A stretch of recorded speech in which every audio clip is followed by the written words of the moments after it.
Please pray with me. Almighty God, we pray Psalm 139 this morning. Search me, O God, and know my heart. Test me and know my anxious thoughts. See if there is any offensive way in me, and lead me in the way everlasting. Please give us wisdom and discernment beyond our own abilities. Give us the courage to stand when we must and kneel when we should. May all of our thoughts and actions today and every day bring glory and honor to our Savior Jesus Christ, in whose name we pray. Amen. Amen. Thank you, Senator Sparks. You may be seated, everyone. Welcome to those here in the gallery. Bailiff, would you bring in the witness?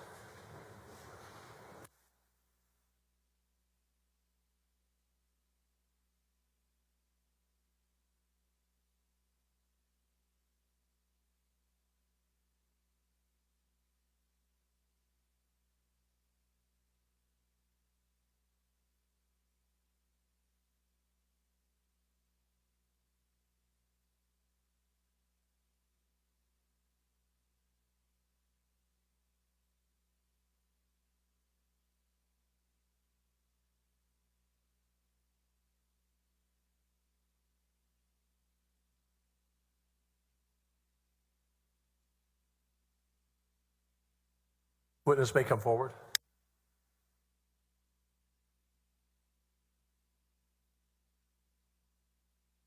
Mr. Vassar, you are still under oath. Please be seated. Mr. Little, you may begin. May it please the court. Thank you, Mr. President. Mr. Vassar, when we were visiting yesterday, I believe it was somewhat of an emotional day. Can you speak up a little bit? I'm sorry. Thank you. It was somewhat of an emotional day yesterday. You were talking about being called a rogue employee and the effect that that had on you. Do you remember? Yes, sir. And that, I mean, being called a rogue employee by someone you worked with was painful, yes? Yes, sir. Okay. Your Honor, may I approach the witness? Yes, you may. I'm going to show Don't talk to him on the way up, though. Just. Of course. I'm going to show you what's already been marked and admitted as Exhibit AG 170. And Mr. Arroyo, if you could bring up Exhibit AG 170 to page Brickman 190, please.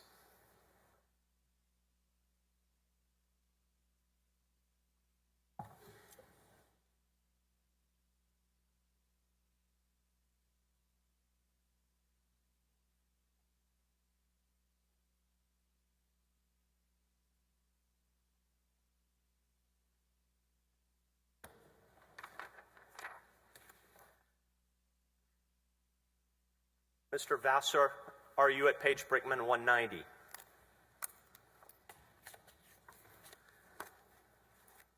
Yes, I am. Mr. Arroyo is getting there so the jury can follow along with us.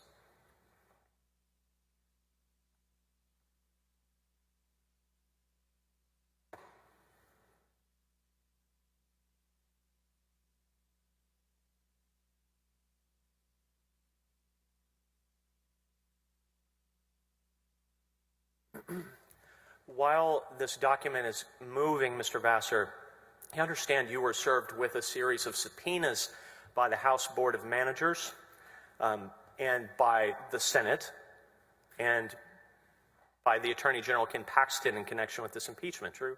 Yes. And in the course of responding to that impeachment, you performed a diligent search for all the materials, of course, that were responsive to the subpoena, true? Yes, sir.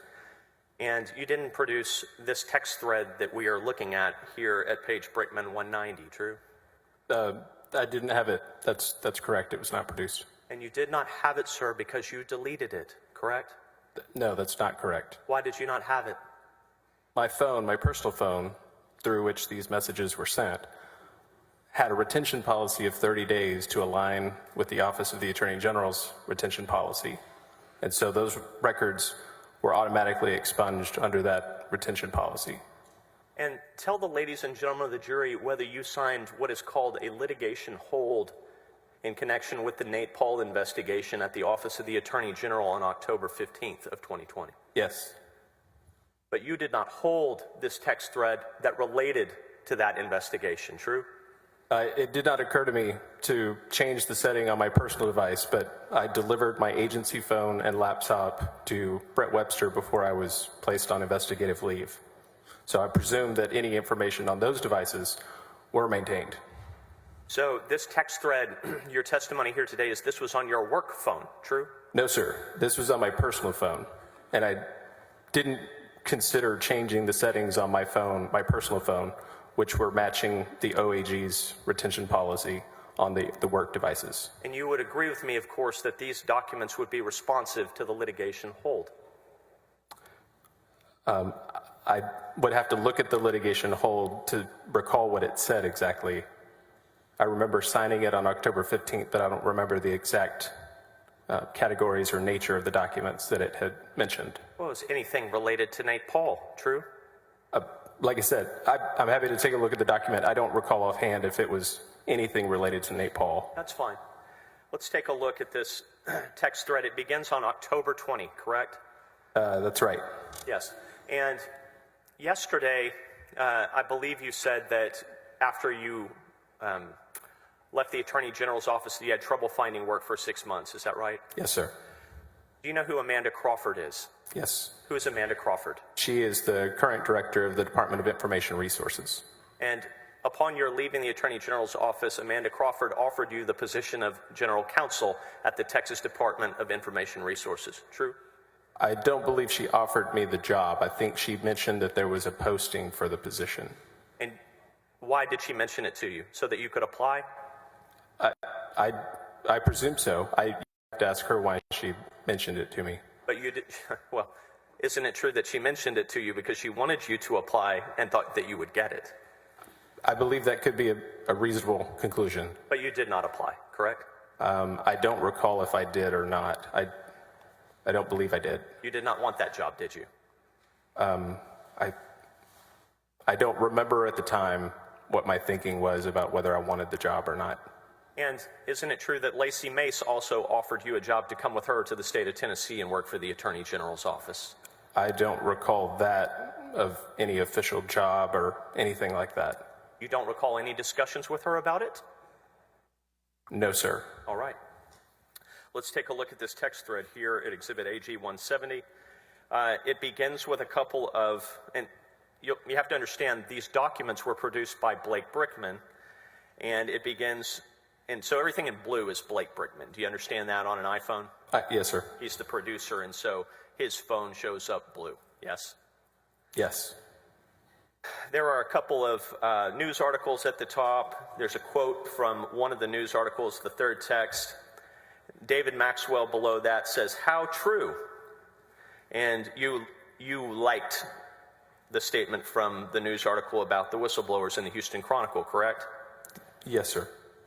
And moving down through it, Blake Brickman posts another article from the Texas Tribune, and Lacey May says, "Cute picture, Blake," and you post, it looks like a Batman meme. Is that right? That's right. This is a very somber time, yes? That was a lighthearted effort to resemble a picture of Mr. Brickman. Oh, that he looks like Batman? Okay. I guess we'll see. Mr. Vassar, after that, Mr. Brickman says, "From 2014, pre-LASIK," Lacey Mace laughs. Ryan Bangert says, "Handsome man." And you post a link to Twitter and a tweet that was posted by Scott Braddock, true? Yes. All right, we're going to jump ahead a little bit.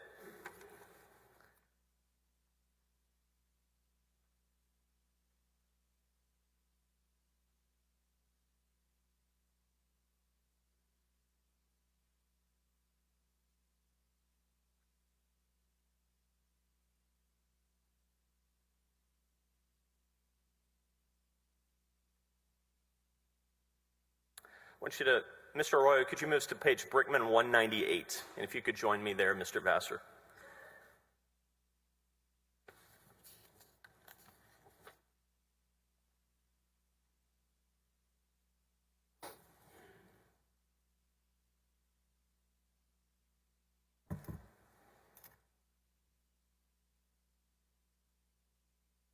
All right, and do you see that you made a text at 6:59 p.m. that evening? I see the one. Against Amplify Credit Union? Oh, yes. Okay. Yes. Mr. Arroyo, could you highlight that text for me or bring it up in Zoom? It reads, Amplify Credit Union, which held notes on 3 Paul-controlled properties and had planned to put them up for auction on Tuesday, August 4, halted its proceedings because of Paxton's opinion, Amplify CEO Kendall Garrison told The Statesman. The opinion was provided to us by an attorney for World Class that Monday, Garrison said. You posted that, correct? Yes, sir. But you didn't know if it was true or not, did you? No, I quoted it. That's a quote from the article that was circulating in the text. Yes, I understand, but you didn't know whether that was true, correct? No, Okay. not at the time. I'm going to show you a document here. Just one second. Do you have any experience with bankruptcy law at all? No, sir. Do you know what the automatic stay is? No, sir. Throughout your practice, you've not encountered it in the least? No? I've heard of an automatic stay, but I couldn't explain the consequences of it for you. You don't know what it means? I understand it to mean that if a petition for bankruptcy is filed, it creates an automatic stay of any proceedings potentially relating to a debt or a claim. Is that a sufficient description? It's actually really good. It would also stop a foreclosure, right? Again, I'm not sure. I'm not a bankruptcy lawyer, so I wouldn't be able to say if it would stop it. Do you know what times of day on the first Tuesday of the month foreclosures are required to occur under the property code? Noon sounds right, but I don't know for sure. Your Honor, may I approach the witness? Yes. I'm going to show you what's been marked as Exhibit AG 292.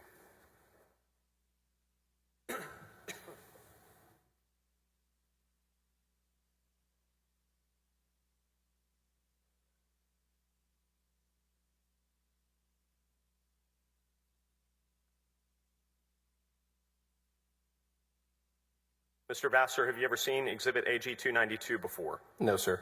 Can you tell at the top what time this document was filed? It says it was filed August 4th, 2020, entered the same date, 10:48. I assume that's AM time. It doesn't have an indication. Yep. If I told you that August 4th, 2020 was the first Tuesday of the month, would you believe me? That sounds right. Let's go back to Exhibit AG 170, which is this text thread here, if you would. Let's continue on. Blake Brickman responds to you. Mr. Arroyo, can you bring that back up for me? We're at page Brickman 198 for the ladies and gentlemen of the jury.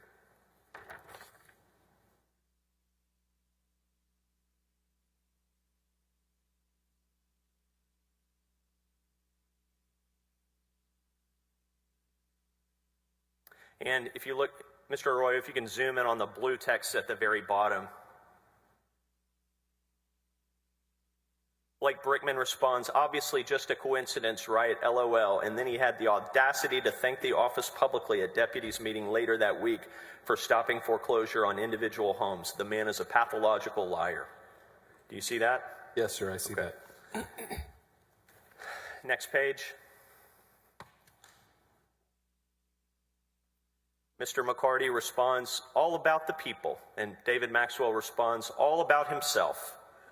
Then there are a series of additional articles that are being posted to this group chat. Why are you on a group chat in October of 2020 anyway? We were all friends. We were all colleagues. We all enjoyed working together. So this was just a group thread where we talked. And if you would, Mr. Arroyo, would you bring it forward to page Brickman 200?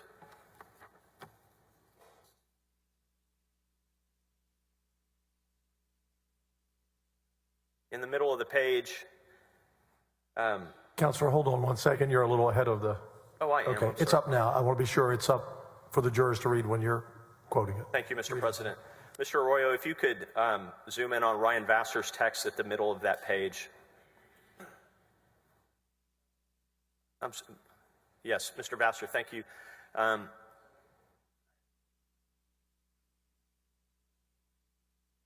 Not quite so close, Eric, if you would.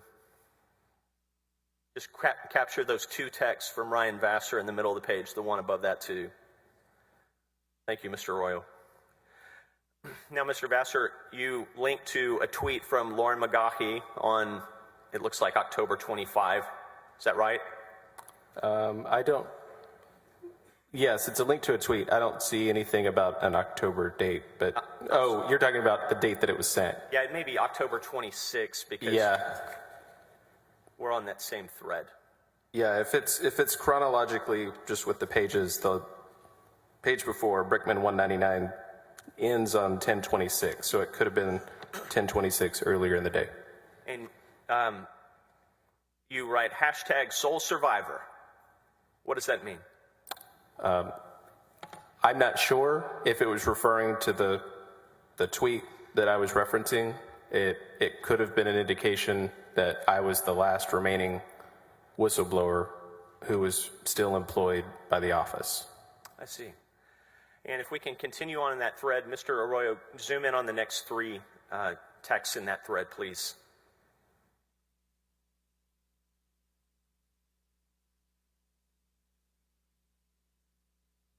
Not Mr. Arroyo, just right under the date stamp, if you would, please.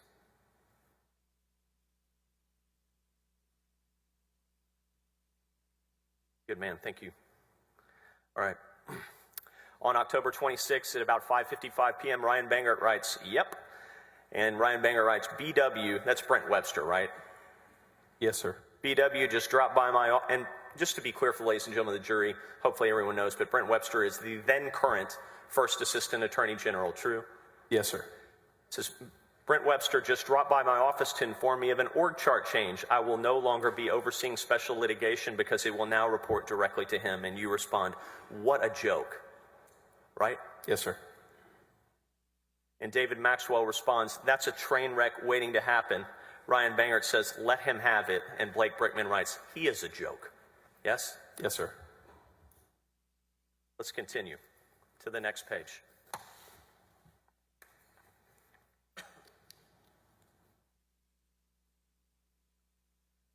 If you can give me, Mr. Arroyo, maybe the gray text at the top, we'll go piece by piece.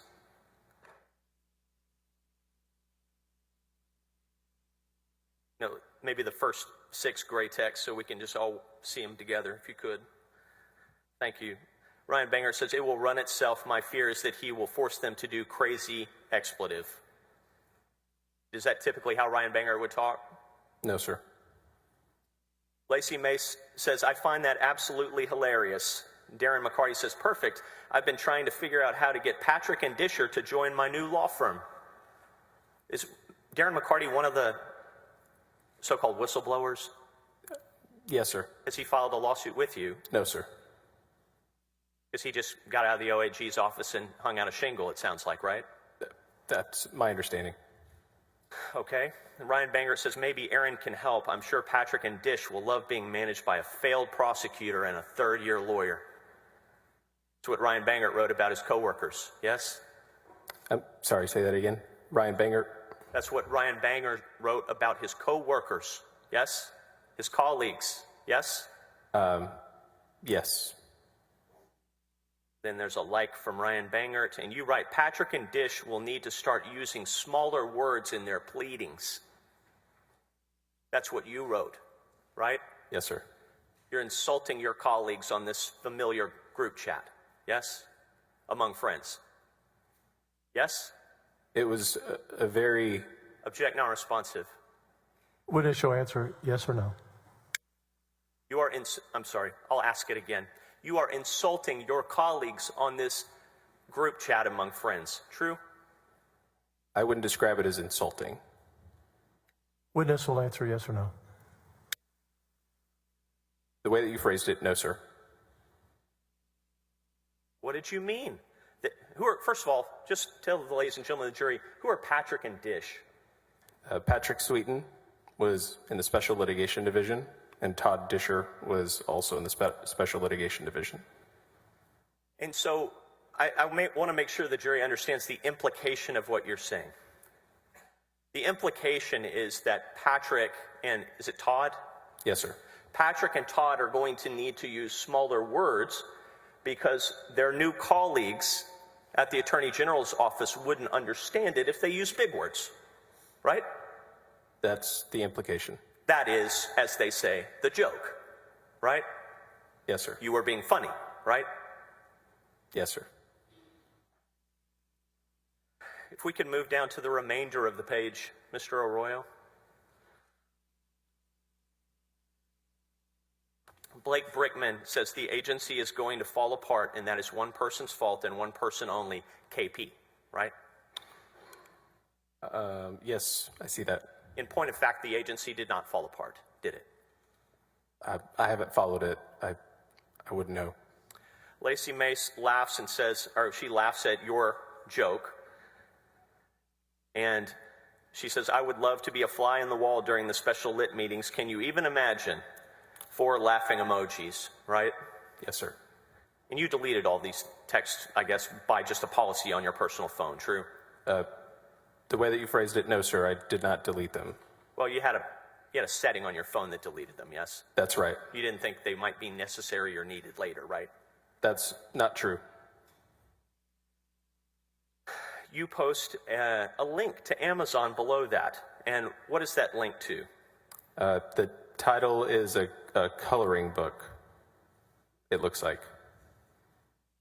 And the text below that says, from you, they might need some activities to keep the kids entertained, right? Yes, sir. You are suggesting, are you not, Mr. Vassar, that your colleagues, professional lawyers at the Office of Attorney General, might need a coloring book to stay entertained? That's what you're suggesting? I would describe them as colleagues. I had no professional experience with them other than just the knowledge that they were new lawyers. You didn't have any experience with the people that you are saying that might need coloring books to keep themselves entertained at the Office of Attorney General. Is that true? That's correct. It was a joke. It was a joke. I believe earlier your testimony was that being called a rogue employee was very upsetting to you, right? Yes, sir. But this is how you talk about your coworkers, true? Again, it was lighthearted. It was among friends. It was not made public to millions of people. No one was ever supposed to see it, and certainly not the people of Texas who are watching this impeachment proceeding, right? No one was ever supposed to see this. No one was hiding private. it. I'm sorry. It was private, right? Well, it was a conversation among friends, but I wouldn't say that any of us are concerned that it's being discussed here today. Are you proud of this? No, sir. That's not what I said. No, I'm asking you now. Are you proud of this? No. No, sir. Let's turn the page.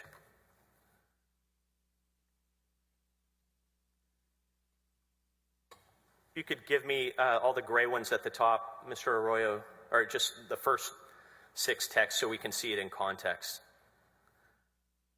Lacey Mace says, ha ha ha ha, in response to your text, and David Maxwell posts a laughing emoji, right? Everybody's joking, having a good time on this text thread, right? Sure. Nobody's appreciating the somber moment of being FBI whistleblowers at least at this time on October 26, right?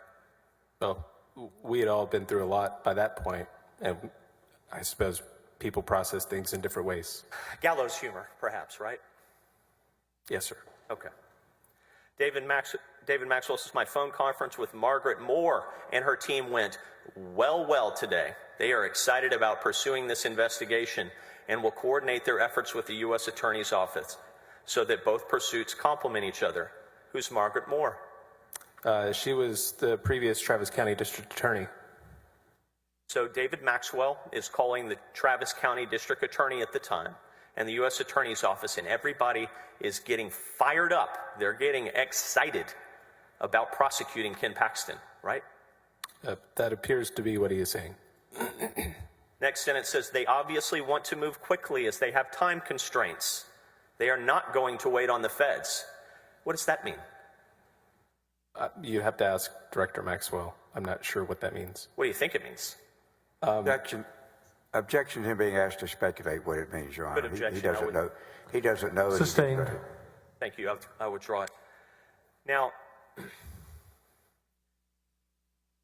if you look down in the rest of the thread, it says, so you know, this is Ryan Banger, so you know I tender my resignation today, effective November 4th. Darren McCarty says, thanks for letting us know.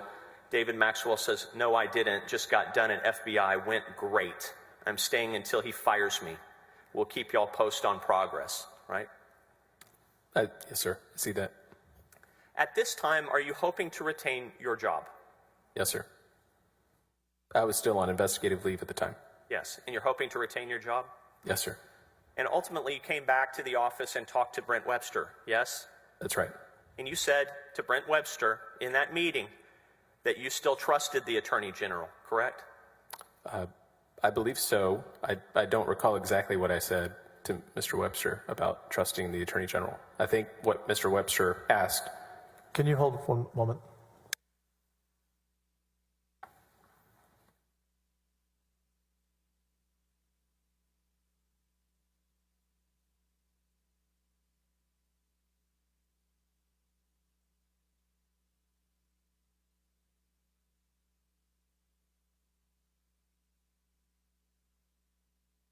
We'll stand at ease for 30 minutes. Yes, Your Honor.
Mr. Miles will be here. Senator Miles will be here very shortly.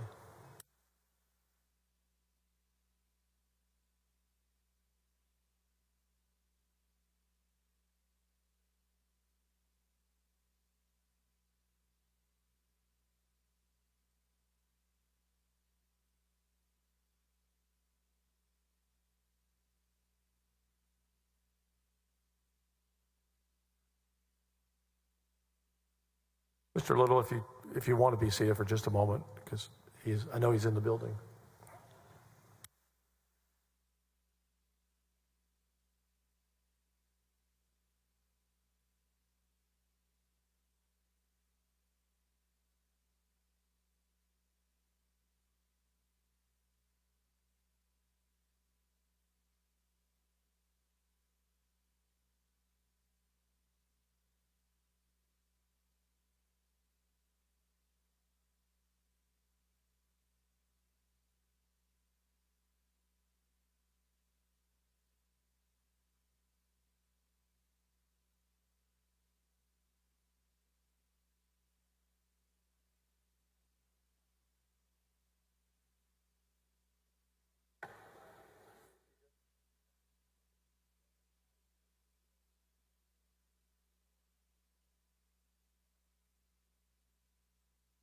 Bailiff, will you bring in the witness, please?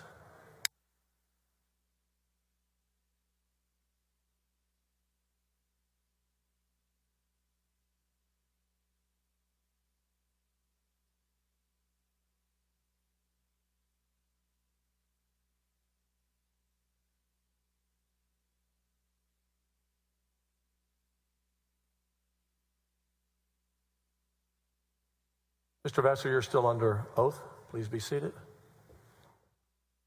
Mr. Little, you may continue. Thank you, Mr. Vassar. We're going to go back to Exhibit AG 170. Mr. Arroyo, if you could bring up page Brickman 201 again. We're going to go back one step.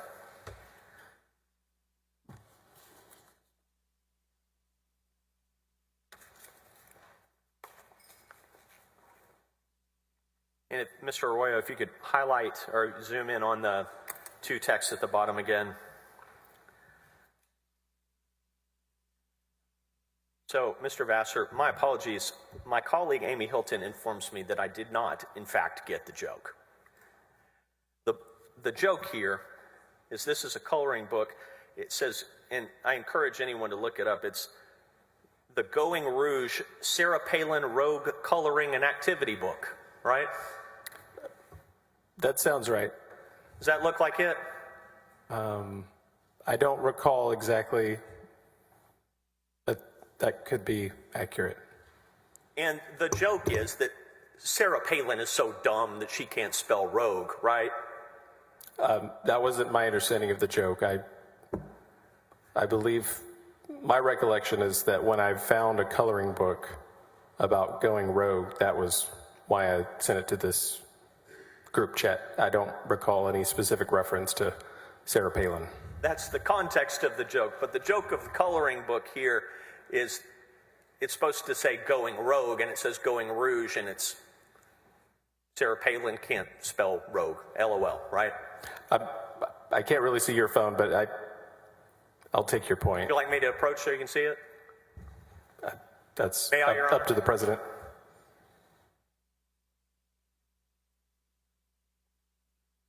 I see it. That's the one, right? I can't recall specifically if that is the one that's linked in this text message. But the context of the joke within the text chain is it's about you going rogue. And the reference is an oblique reference to Ken Paxton calling you rogue employees, right? Yes, sir. And so the same information that got you very upset yesterday about being called a rogue employee, looks like 3 weeks or so after it happened, you're joking on a text chat with your friends about it and showing them the Going Rouge coloring book, right? That's Do I have it? what happened. Yes, sir. There's nothing less funny than someone who explains the joke, but I think I have it now, right? I'm sorry. Say that again. I think I have it now, right? That was the context of the joke. I explained it. True? Yes, at the time, circulating an Amazon link to a coloring book about going rogue was what had happened. All right, Mr. Arroyo, if you could advance to page Brickman 203.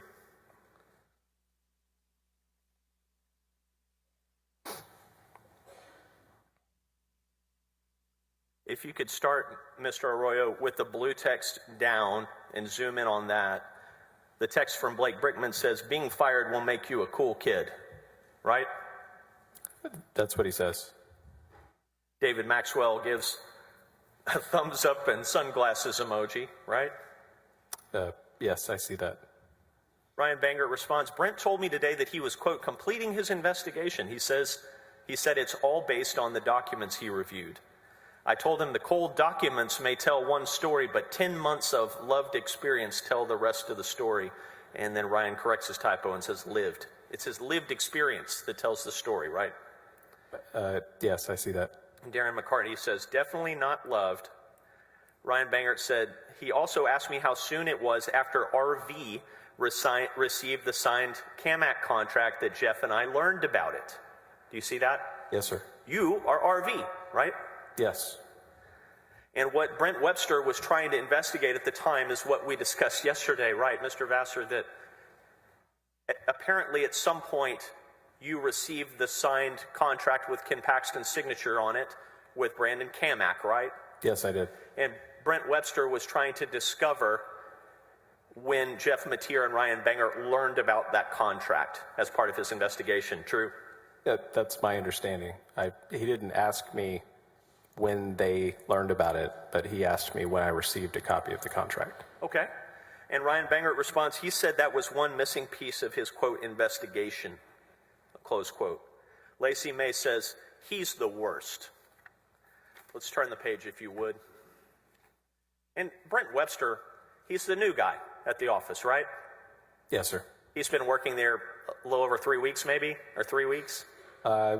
I think his first day was October 4th, and if these are on the 26th, then that would be accurate. Okay. So next page,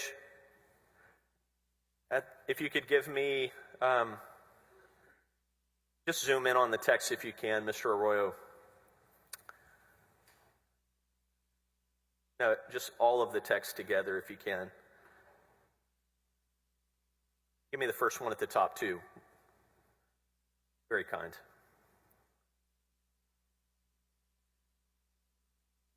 Ryan Banger posts what looks like, I believe that is the emoji. I don't know how else to refer to it. And then David Maxwell says, I never created any documents. He wanted me to conduct an illegal investigation. Right? That's right. Do you know what he meant? No, sir. And you posted a meme.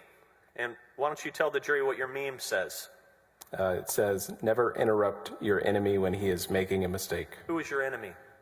I didn't have an enemy at the time. It was a meme just sent in the conversation. Sure, but there's a context, right?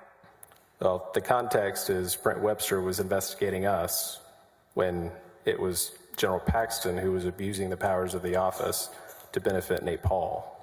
And so here the context is Brent Webster is the enemy, yes? No, sir. It's Brent Webster is investigating the wrong person or the wrong people. Okay. Well, what's the mistake that's being made, that's being referenced in your meme here? Oh, that would be the fact that he is investigating us, not General Paxton. Brent Webster's making the mistake? Yes, sir. And you don't want to interrupt Brent Webster, right? That was the joke. I was not in the office, so I couldn't have interrupted him if I wanted to. You hadn't been in the office in a very long time. You were working from home, right? No, sir. I was placed on investigative leave during this period and surrendered my official agency phone and laptop and was not permitted to access the building or work. It seems to suggest, this meme seems to suggest to me in context that you think Brent Webster is the enemy who's making a mistake. Is that true or untrue?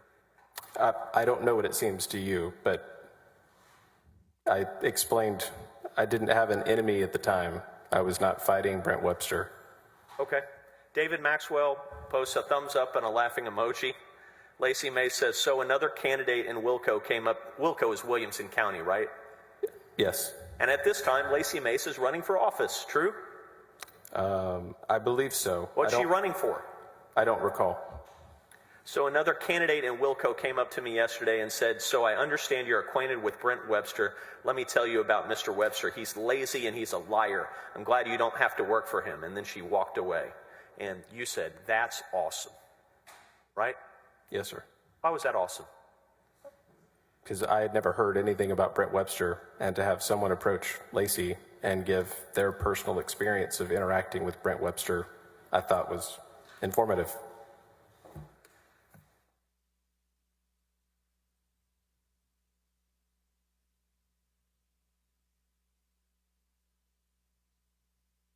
Mr. Vassar, I'm going to show you another text thread that you didn't produce, okay? But you're part of. Your Honor, may I approach the witness? Yes, you may. I'm marking this exhibit 1006, okay?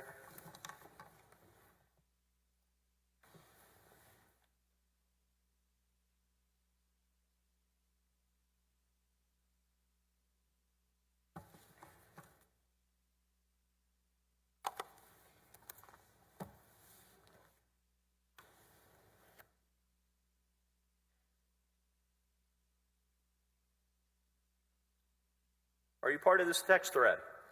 Yes, sir. Have you seen it before?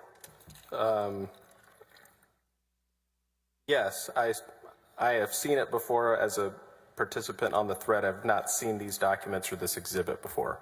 Mr. President, we move for admission of AG Exhibit 1006. Any objection?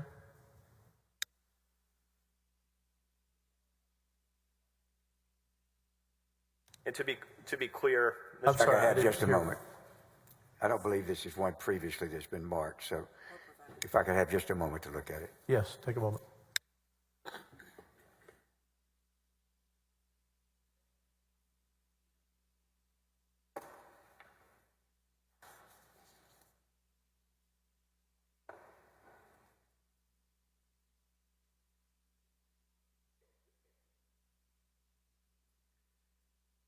Your Honor, may I inquire of counsel, is it a series of communications with the different deputy chiefs? It's just a long one. I'm trying to save time if I could. Mr. Hardin, yes, this is a text thread that was produced by Mark Penley in response to your subpoena.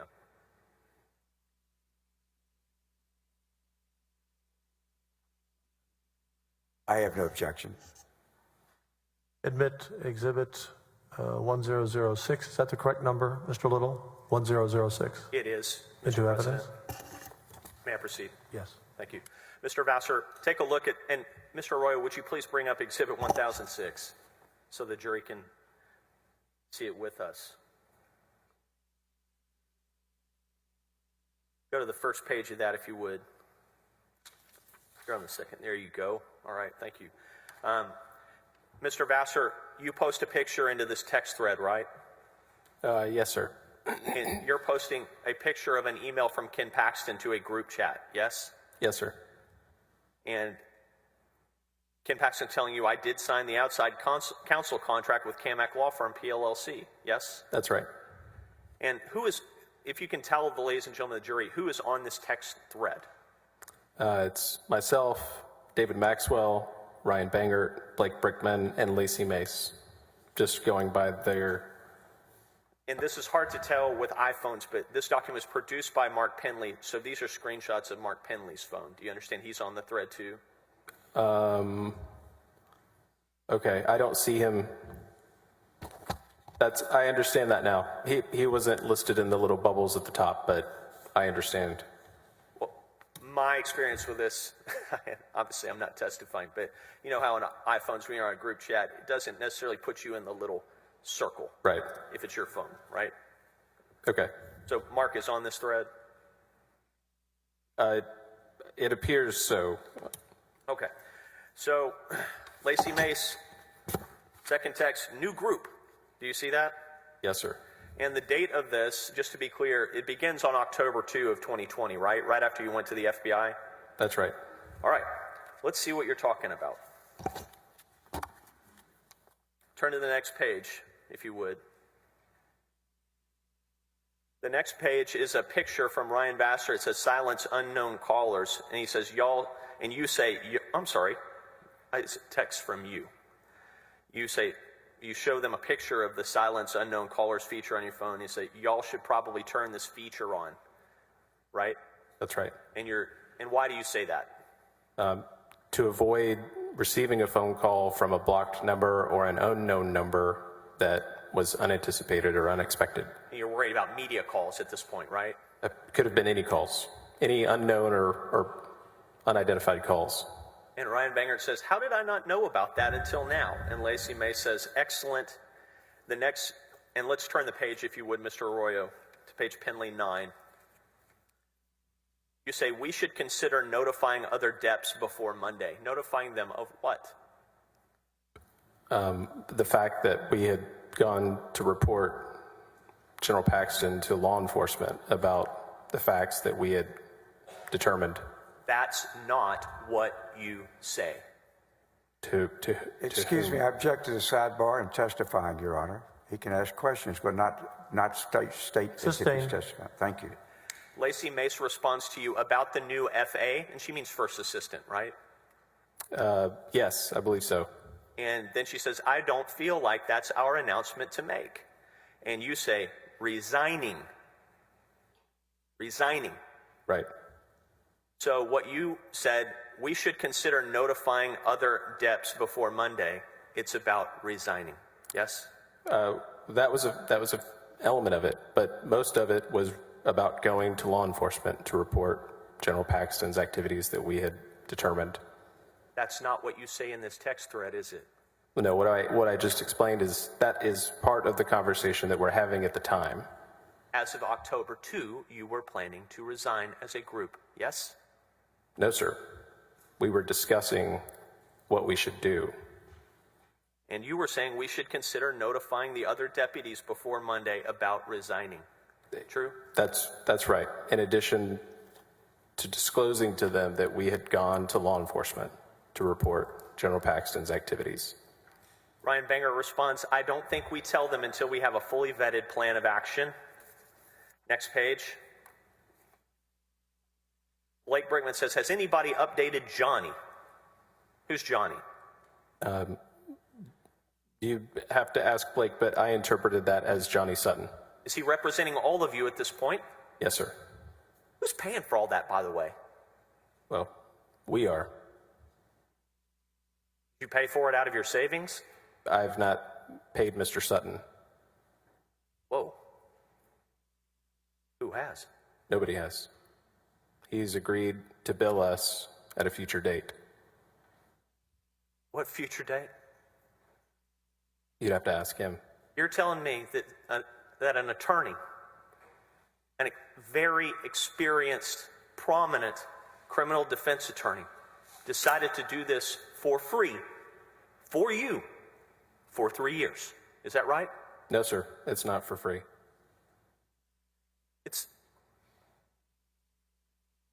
What's the arrangement? We will pay him for the services that he's rendered to us. Is he billing you hourly? He's recording his hours, is my understanding. I have not received a bill from him. And he hasn't been paid by any of you yet. Is that right? I have not paid him. I'm not aware of whether any other individuals have paid him. And so is the plan for you to achieve this settlement through the adoption of the Texas legislature and then pay off your criminal attorney who is trying to help you not be labeled co-conspirators? Is that the plan? No, that's never been discussed. When are you going to have the money? Ideally, when I have enough money, I can pay him. But you've never been sent a bill. You don't even know what to pay him. That's right. Is everybody paying equally? Is it pro rata? Again, I'm not sure what other people's arrangements have been, but I have not received a bill from Mr. Sutton, and I have not paid him yet. How did you find this fellow, by the way? Mr. Sutton? Yes. His name had been discussed with Mr. Matier and Mr. Bangert and Mr. McCarty about the best person to call before we had met with law enforcement. Who suggested him first? I don't recall exactly.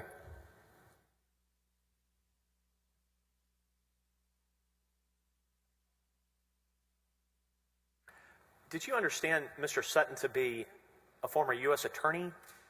Yes, sir. In whose administration, if you would? Tell the ladies and gentlemen of the jury. I believe it was George W. Bush's administration.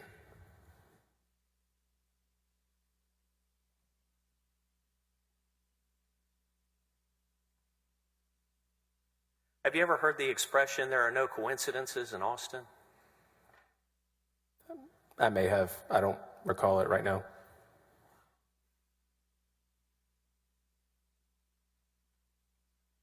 Next text you write, or in response to Blake Brigman, you say, not me, meaning you haven't updated Johnny Sutton yet, right? That's right. Ryan Banger says, not with the latest. He is aware that Jeff resigned, but not the new FAAH or FAAG. Is that supposed to be First Assistant Attorney General? That's right. Okay. Next page, if you would. You write, to-do list. 1, update Johnny. That's Johnny Sutton, right? That's right. And number 2 is have someone call the new meat, right? That's right. Who's the new meat? I have no idea. I don't recall who I was referring to at that time. You're talking about new employees at the Attorney General's office, right? I'm not sure. Can't tell. I presume that would have been the people that I was referring to, just based on being in the office and working in the office. Number 3 is discuss with Luis. Tell the ladies and gentlemen of this jury who Luis is. At the time, Mr. Luis Sines was the chief of staff for Governor Abbott. What were you going to be discussing with Governor Abbott's chief of staff? It was not my discussion. It was a to-do list that members of the group had contributed to. So I did not meet, I did not talk to, I did not confer with Mr. Sines. Who did? I don't know. I believe Mr. Banger and Mr. Mateer met with Luis, but I don't know where or when. Well, I want to be super clear about the timeline, okay? Without telling you anything that's been testified to in this trial. Are you aware of any type of meeting between Mr. Mateer and Mr. Banger in the governor's office on the day of the FBI report? I can't say that I recall. I don't know when or where they may have met. But the discussion that's contemplated in your text message with Luis Sines, that was poor syntax. Let me try again. The discussion with Luis Sines that's contemplated in your text message is not talking about that because this is on October 2. So this is talking about a new meeting with the governor's chief of staff, right? Again, I don't know for sure. I wasn't part of that meeting. I don't know when it happened or where it occurred. And I don't recall if this was referring to that specific meeting or a subsequent meeting. Number 4 on your to-do list, coordinate group office cleanout, right? Yes, sir. You are planning as a group to clean out your offices, yes? Again, that was the conversation that we were having at the time.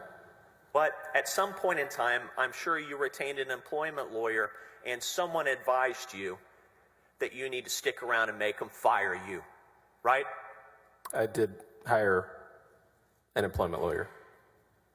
And at some point in time, after meeting the employment lawyer, you decided the best thing to do was stick around and make somebody fire you, yes? I don't recall if that was the decision that was reached with my employment lawyer. Your plan on October 2 was to coordinate a group office cleanout, yes? That was the conversation we were having, again, about options, discussing continuity of the office, and whether it was an option for us to resign. The next text is from, it appears to me to be Mark Penley, because this is his text thread. It says, Ryan B., did you find the sets of subpoenas in my office? Do you see that? I see that. These are the grand jury subpoenas, yes? I would presume so. You'd have to ask Mark which subpoenas he was referring to. Okay. Ryan Banger responds, I have not been down to grab them yet. I likely will get them in the morning. Let's turn, and he says, I know Johnny has, and let's turn to the next page, them. so we can always get a copy from him, worst comes to worst. I'm apparently not locked out yet. And then Ryan posts a tweet from Lauren McGaughy, right? Yes, I see that. And who's Lauren McGaughy? She's a reporter for the Dallas Morning News.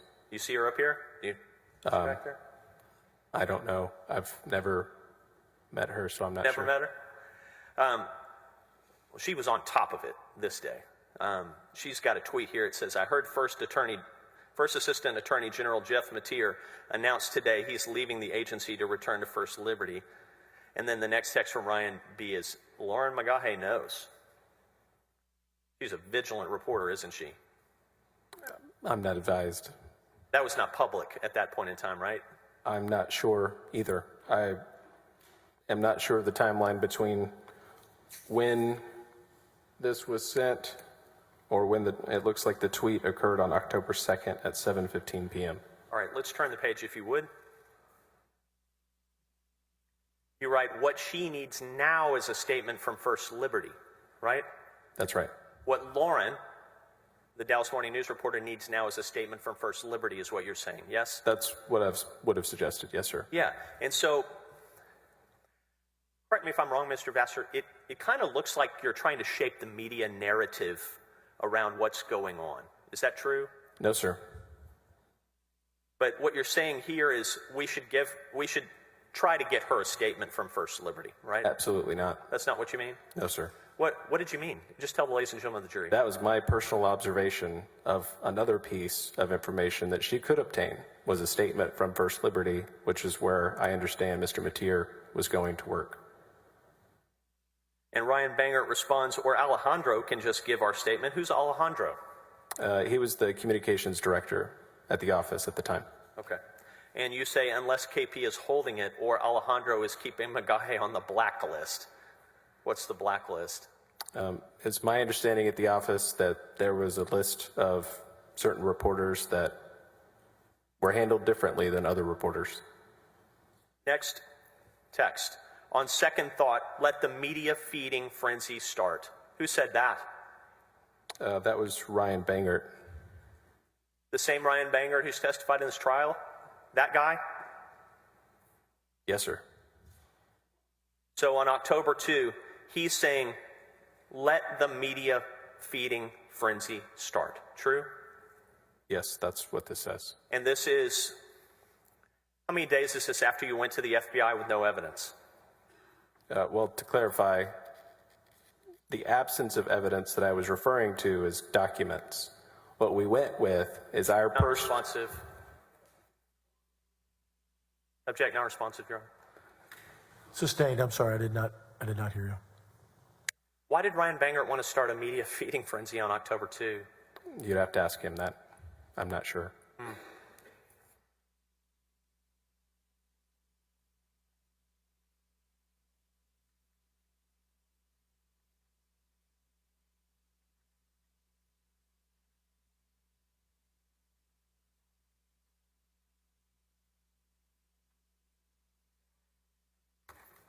I'd like you to, Mr. Roy, if you could, go to page Penley 20 at the bottom of, it's hard to read, Bates label at the bottom right.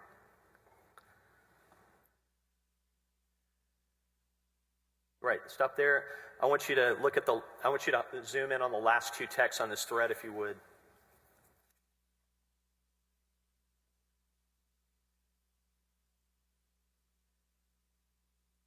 Lacey May says, stand down on that. I'm going to ignore that. It says, Missy told me he was in JM's office, blank, and there's a redacted name. Blank was actually in the office while he was there. Mr. Penley redacted this name. Who is that? I'm not sure. I don't recall who that would have been. That was a message from, looks like Lacey. And if you could, Mr. Arroyo, advance to page Penley 25.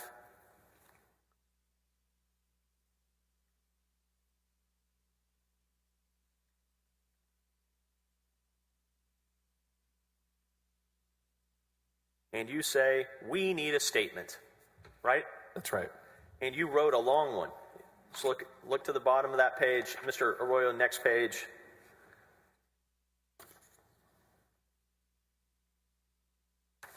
Next page after that.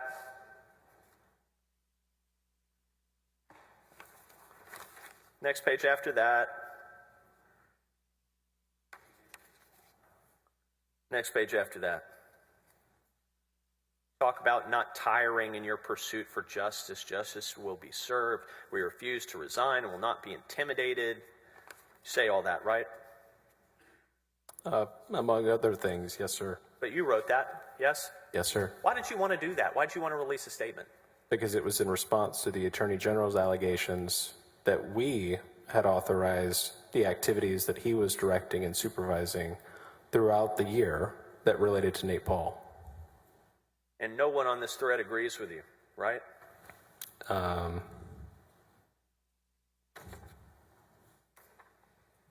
Well, the statement was not issued. I don't know that anyone disagreed with the content, but no one decided to issue it. Next page, if you would, please. Lacey May says, it's likely that a very talented crisis comms person is working very hard on our behalf. Counselor, hold on. It's not on the screen yet. Oh, I'm sorry.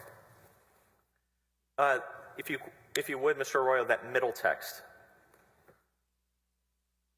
Up there it is.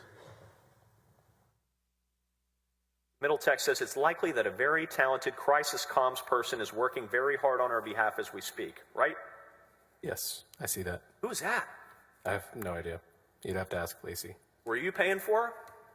Were you paying for a crisis comms person? No, sir. Did you ever ask her who she was talking about? Pardon me, Your Honor. Can I ask the witness to speak a little closer to the microphone? Thank you. Yes, please. Did you ever ask her who she was talking about? No, sir. Okay.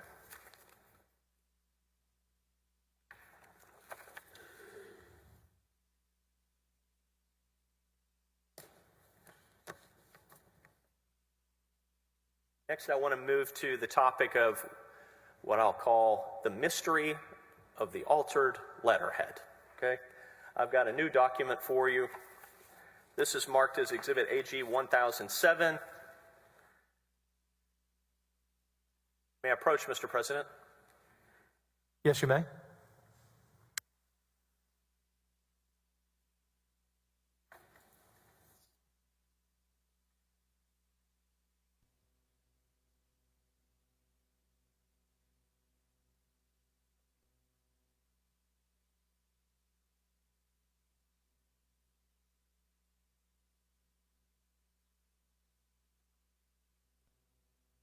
Please review this email thread, Mr. Vassar. One moment. Mr. Hardin, have you had an opportunity to look at it? I have no objection. We move for admission of AG 1007, Mr. President. It is admitted to evidence. Mr. Vassar, review this thread, please. I see it. It's an email that was printed by Brent Webster. It was sent from Lacey Mays to myself on October 1st, 2020. Mr. Arroyo, if you would, please. Exhibit AG 1007. Zoom in on the text, if you would, please.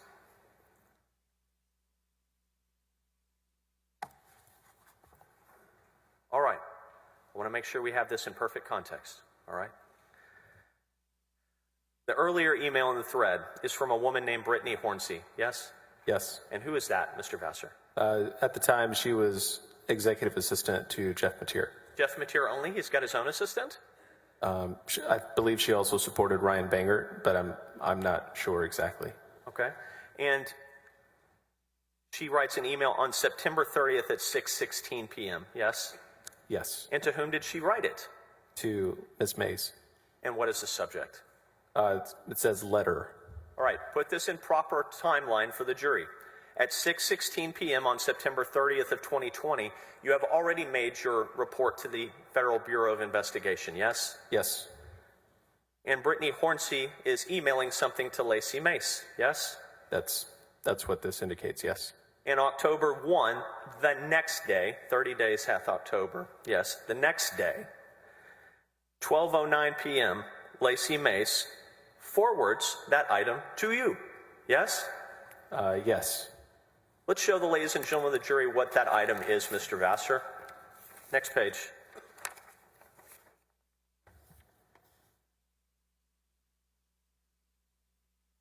Do you want me to identify it? Or was there a question? What is it? It says a draft 2. It's dated September 29th, 2020. It has the Attorney General seal on the top of it, and it has no body, but it is a draft signature block of the executive deputies. What else do you notice about it? There are some signatures and some that are not. There are, I think that's it. Anything else that you notice about it? Anything missing, perhaps? Not offhand, no, sir. The Attorney General's name has been removed from the letterhead, hasn't it? No, sir. As I explained yesterday, the agency has different letterhead.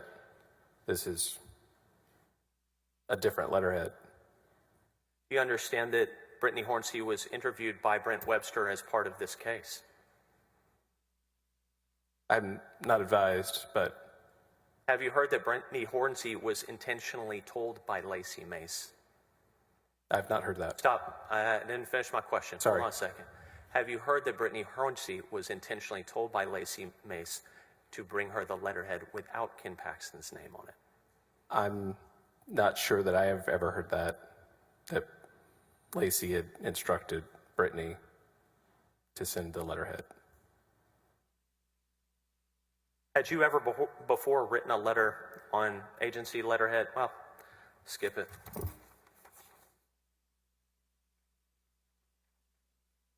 This, of course, letterhead was being used in the letter by the so-called whistleblowers to notify certain parties of certain things, yes? That's right.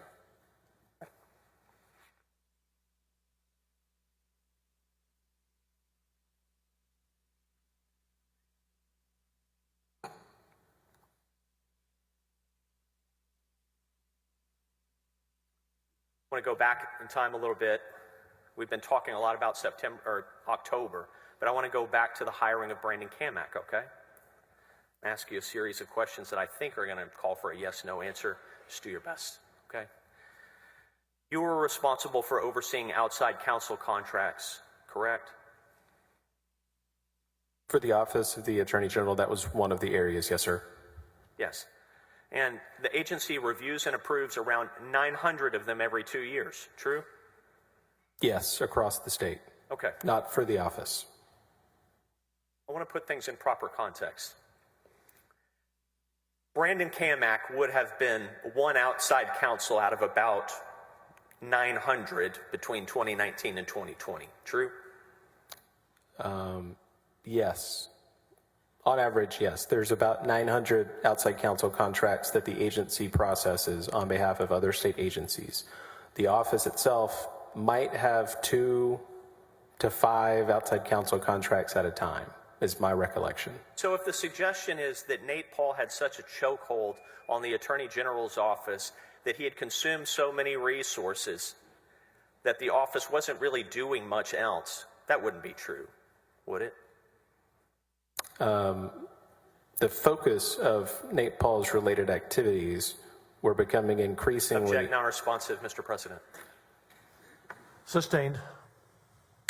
It is not true, Mr. Vassar, that Nate Paul had such a stranglehold on the Office of Attorney General that nothing else was getting done, right? I wouldn't characterize it that way.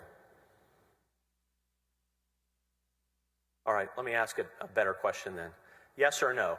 Did Nate Paul have such a stranglehold on the Office of the Attorney General that other things weren't getting done? I don't think I can answer a yes or no to that question. Are you sure? I am sure. So you can't say yes, right? It's not true. Can't say yes, right? The degree to which Nate Paul's relationship with General Paxton and the activities that we were asking... Objection, Your Honor. He can't put these, object to him being forced to answer yes or no. The rules don't require that from a witness if they can't. And he's trying to testify in these questions. When he doesn't get what he wants, he asks him to just give yes or no. That question, if you look at it, we have no idea what he means by stranglehold, as an example. He should not be required to answer yes or no before he knows what this man means. That's my objection.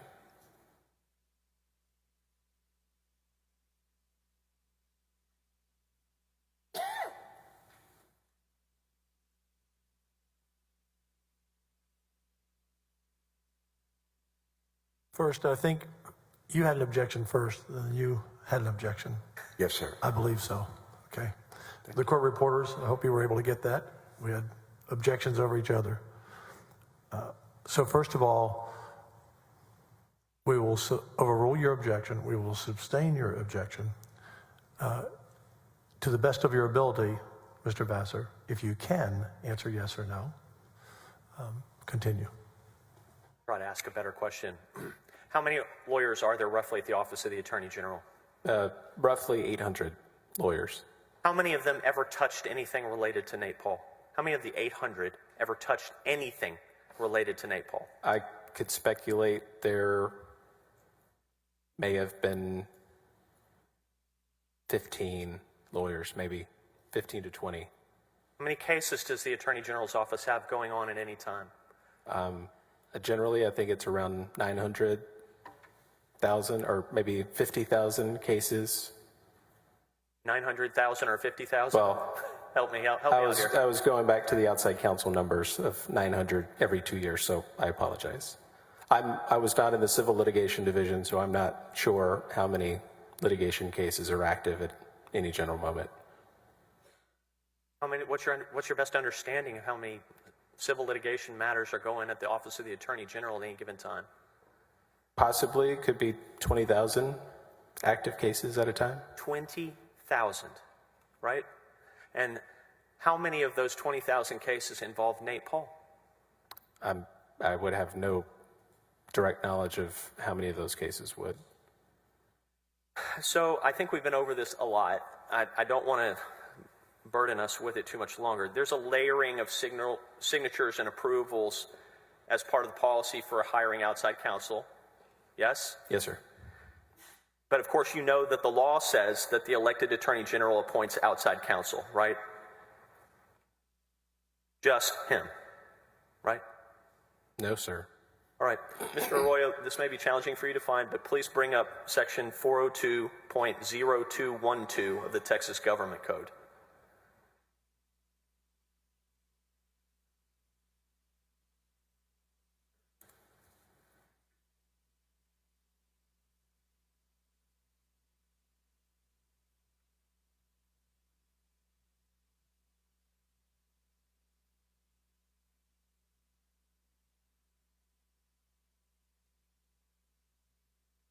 Eric on the spot. All right. Give me the title in section A, please.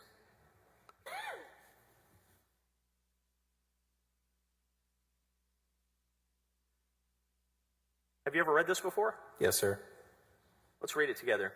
It says, except as authorized by other law, a contract for legal services between an attorney other than a full-time employee of the agency and a state agency in the executive department other than an agency established by the Texas Constitution must be approved by the Attorney General to be valid, right? Yes, sir.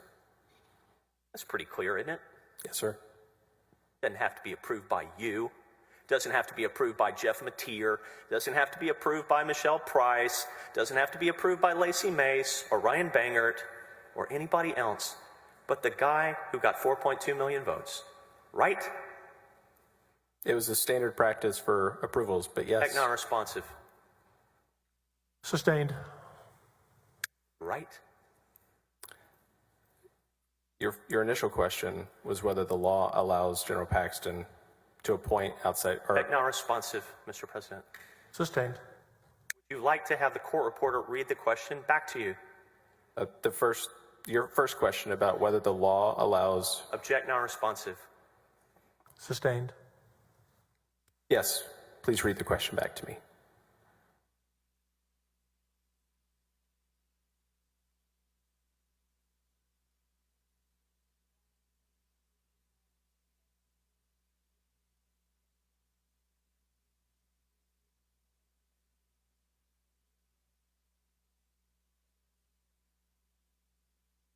We could not hear that. Can you repeat I'll that? be happy to repeat it.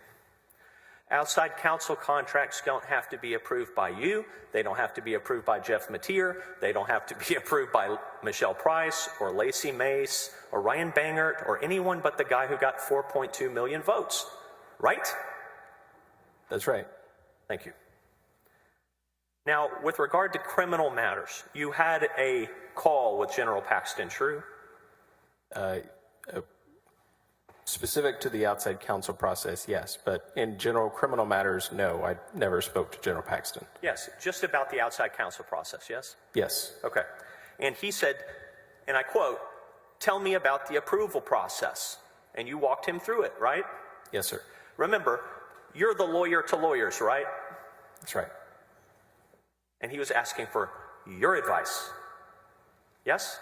He was asking me to explain the outside counsel process. Now, this next question is very important. Ken Paxton asked you, and I quote, "Can the agency retain outside counsel in a criminal matter?" Yes? That's right. He asked for your advice, right? Yes. He didn't kick down your door and say, "Ryan, this is what we're doing," did he? Not in that conversation. He asked you for your advice, and you gave him your advice, true? Yes. You called two candidates, Joe Brown and Brandon Kamak, correct? Yes, sir. You got each of them to run a conflict check, true? Yes, sir.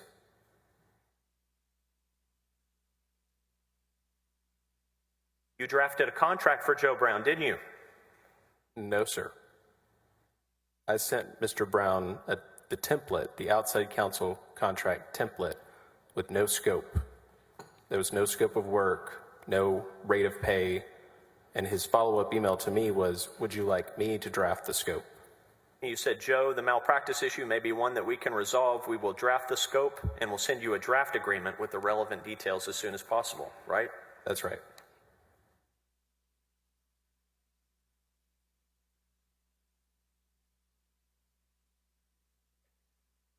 You got each of them to run a conflicts check, Brown and Kamak, right?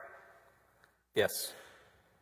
Now, in your estimation, the Nate Paul investigative referral from the Travis County District Attorney's Office was, and I quote, "an ordinary criminal referral with ordinary investigative issues." True? That was my perception, yes, sir. Your conversations with First Assistant Jeff, actually, let me press pause here. After your testimony yesterday, did you go back and watch the video of yourself giving testimony? No, sir. Okay.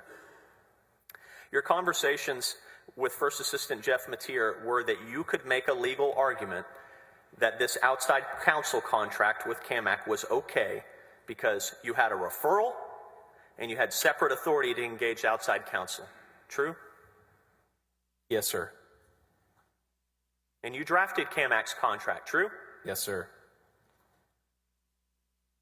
Now, tell the ladies and gentlemen of the jury, because I think we all want to understand the executive action memorandum. The whole process or whole idea of using what's called workflow in DocuSign for these outside counsel contracts was your idea, wasn't it? Yes, sir. Doesn't date back to John Corden or Greg Abbott, does it? No, sir. You're the progenitor of this idea, and we have you to thank for it, I suppose, right? I suppose so. And so what happens in workflow DocuSign is one person has to sign and then the next person, and it has to go in order. True? Yes, sir. Didn't exist before you. Yes? It existed in hard copy, but not electronic copy. Jeff Mateer told you to sign this contract. Yes? Yes, sir, he did. Not Ken Paxton. Jeff Mateer told you to sign this contract with Brandon Kamak, right? In my conversations with Jeff, No one but Jeff Mateer told you to sign this contract, right? Right?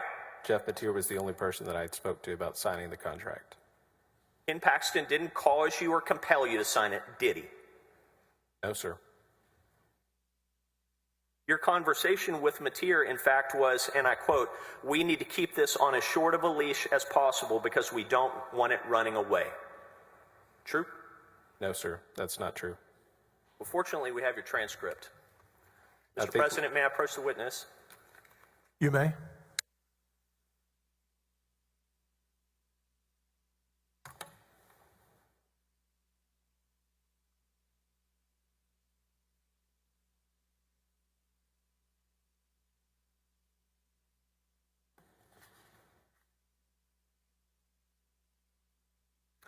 Mr. President, I am not moving for admission of this transcript as I do not think it will be necessary. The purpose of this is impeachment only. May I inquire, excuse me, go ahead. May I inquire if you intend to introduce the entire document? I do not. I just said that. I don't intend to introduce it as an exhibit. I intend to use it for impeachment purposes only. I have nothing. Thank you, Judge. Continue. If you would turn to page 105 of your transcript. I'm going to bring it up as well. We're not going to put it on the screen because I don't think we'll need to do that.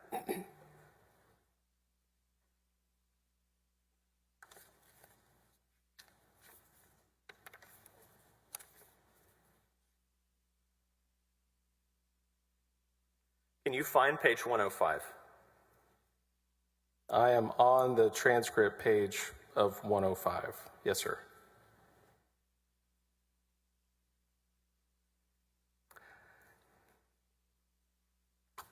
Read for the ladies and gentlemen of the jury what you testified to the House Board Counselor, hold on one second. My transcript is down. I'm just trying to get it back up. Hold on.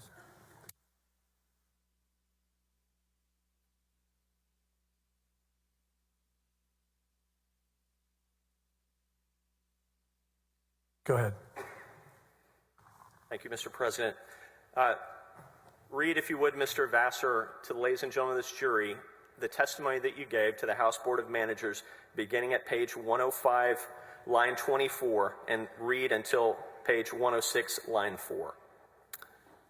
So it says, and my conversations with Mateer, similar to the qualifications, the expertise, the experience between the two potential people, along those same lines was, quote, we need to keep this on as short of a leash as possible because we don't want it running away, close quote.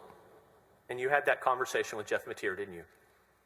I had several conversations with Mr. Mateer. Jack, non-responsive. Sustained. Had that conversation with Mr. Mateer, didn't you? Yes, I had a conversation with Mr. Mateer, but at no point did I say... Jack, non-responsive. Excuse me, please be allowed to respond to his question. Overruled. Can you repeat the question to me? You had the conversation that you described here in your testimony to the House Board of Managers with Mr. Mateer, yes? Yes, sir, I had a conversation. Thank you. And you made an intentional decision to bring Brandon Kamak on as, I believe you put it, a third set of eyes, yes? No, sir, I didn't make the decision. I provided a recommendation and a legal justification to do so.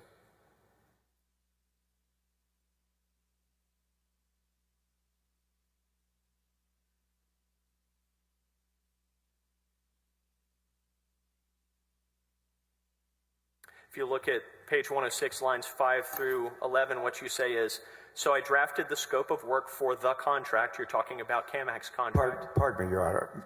May we approach the bench, please? Yes, you may.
I think the two of you have come to agreement of moving forward.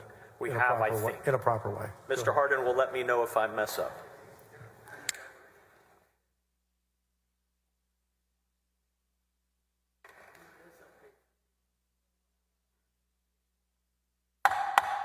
Members of the jury, come to order.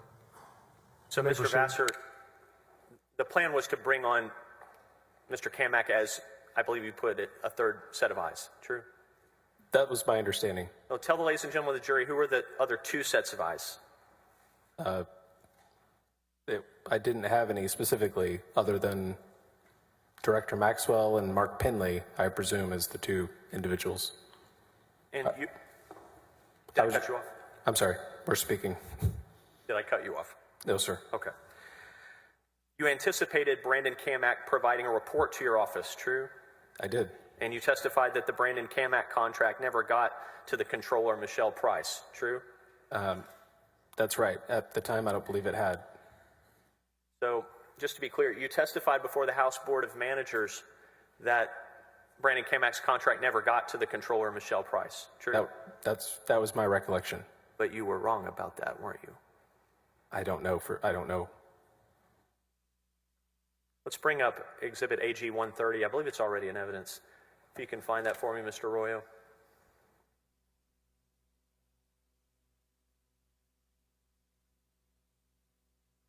Right there, okay. Would you just highlight the signature blocks for me or zoom in on the signature blocks? Michelle Price, the controller, approved it, yes? I see that. So this contract had the money. I'm sorry, had a what? It had the money allocated if Michelle Price signed it, true? Yes, it appears she signed it after I did. But in the rushed impeachment in this case, you told the House Board of Managers that she never signed it, true? She had not signed it before I signed it. That was my testimony, as I recall. Yeah, at the time you gave your testimony to the House Board of Managers, you didn't know. And now you know, right? Well, yes, I see now that she has signed it. Leslie French, who's that? At the time, she was general counsel.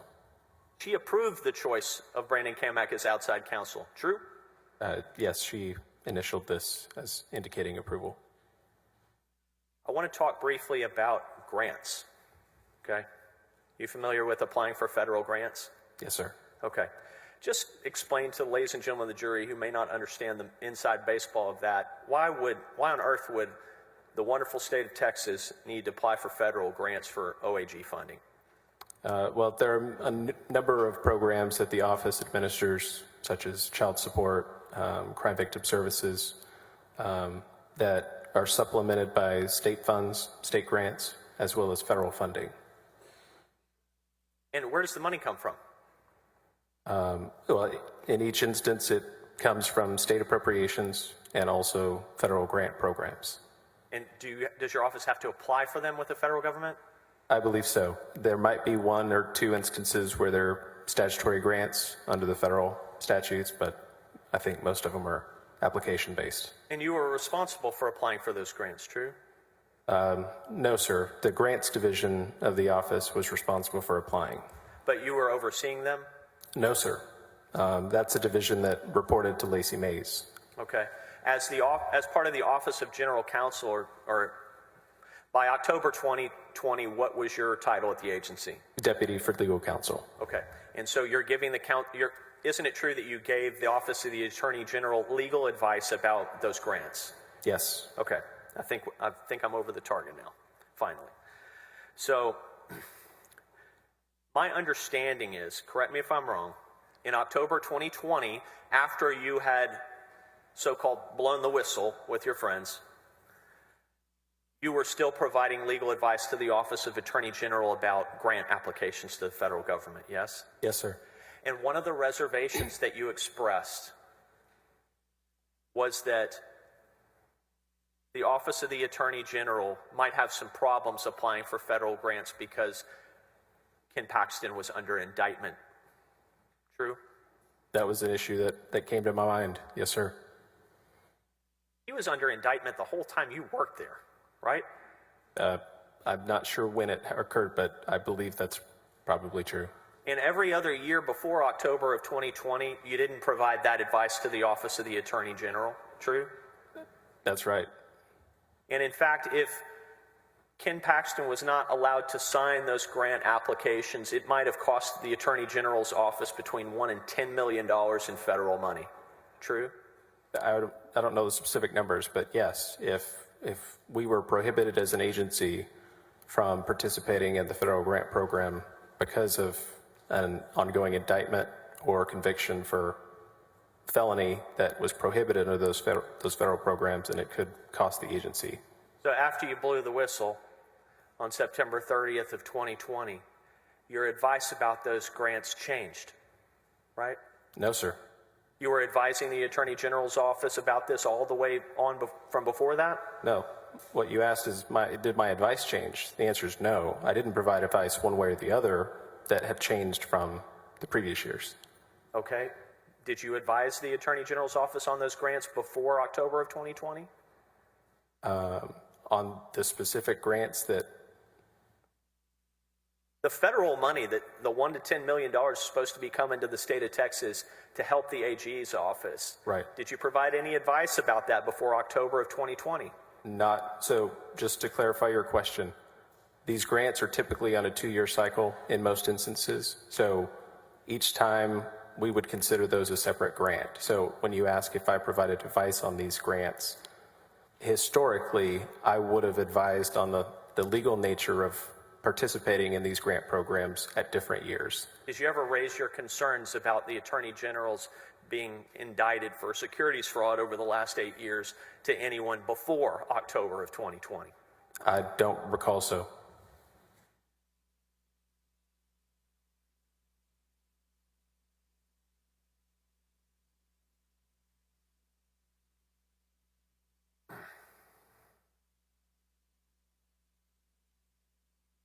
I need to circle back with you and clean something up on the Public Information Act stuff that we talked about yesterday, okay?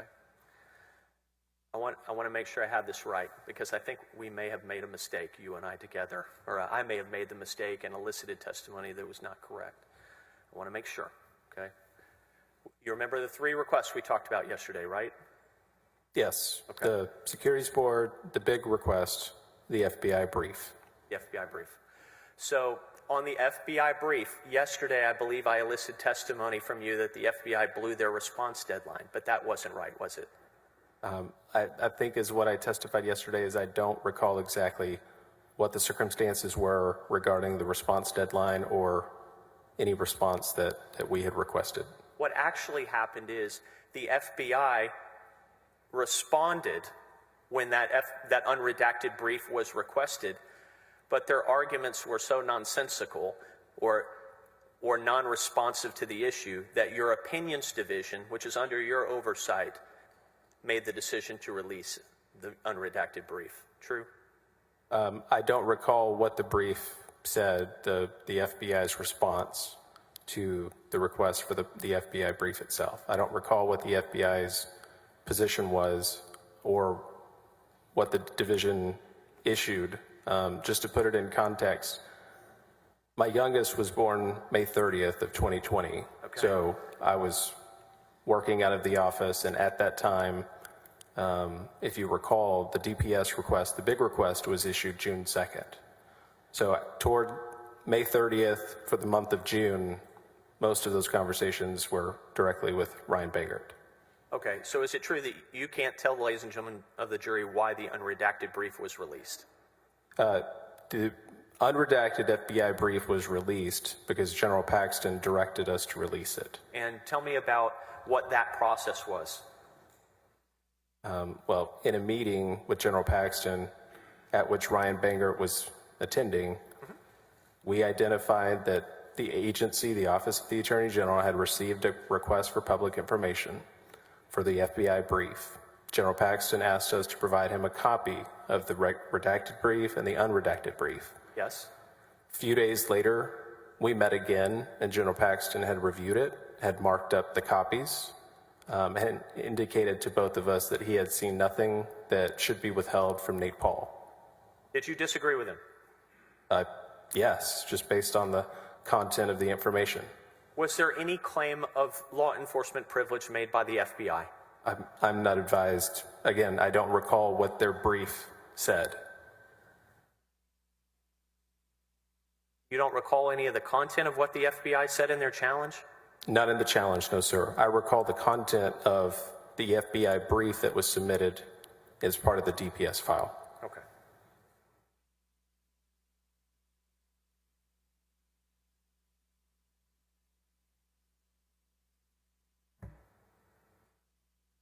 I'm going to show you a few other documents, okay? We're going to go to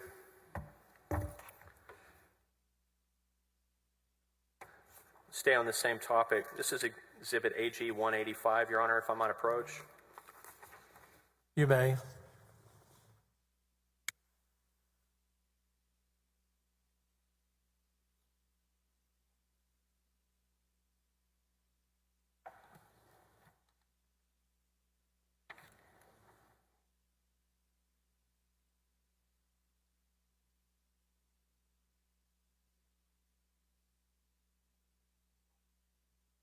Have you had an opportunity to review Exhibit AG 185? Yes, sir. What is it? It's a letter dated April 13th, 2020 from the Department of Public Safety to Joseph Larson regarding a public information request referenced as 20-0983. And Mr. Arroyo, if you'd bring up Exhibit AG 185. Thank you so much. Pardon me. Counselor, are you offering this? I am. I thought I did. I'm sorry. Exhibit AG 185, we move for admission, Mr. President. Mr. Harden? So, I have no objection, but I request that we don't put it up on the easel in the past until we get a ruling, please. Thank you so much. Agreed. I agree. Now, And- Mr. Arroyo, please. And Mr. Counselor, since we did break for a half hour earlier, that was kind of our 10:30 break, so we'll go to 12, about 40 minutes, and then we'll have lunch from 12 to 1. Understood, Judge. Thank you.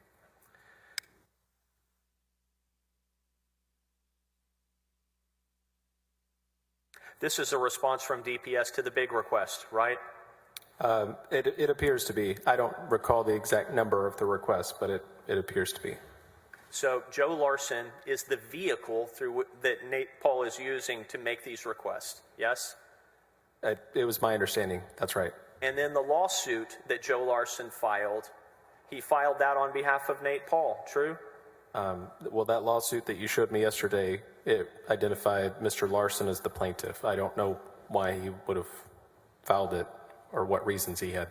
Ultimately, the unredacted FBI brief was released from a lawyer at the Attorney General's office to a lawyer, Joe Larson, who is working for Nate Paul, true? I believe so. No one at the Attorney General's office tried to stop it from going out, did they? Except for our conversations with General Paxton, I don't think anybody stopped it after he instructed us to release it. But you didn't have any good legal reason to keep it, did you?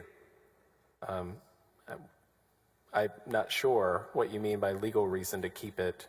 You're a lawyer. Did you have a good legal reason to keep it? Well, we had reasons to believe that the information contained in the brief itself involved law enforcement information under the Public Information Act, because, as you mentioned yesterday, the FBI redacted it. But the FBI didn't assert law enforcement privilege over the brief, did it? I don't recall what their position was in their briefing that they submitted, just because... You don't know? That's right. Okay. Your Honor, I've got another exhibit. May I approach the witness? Yes, you may.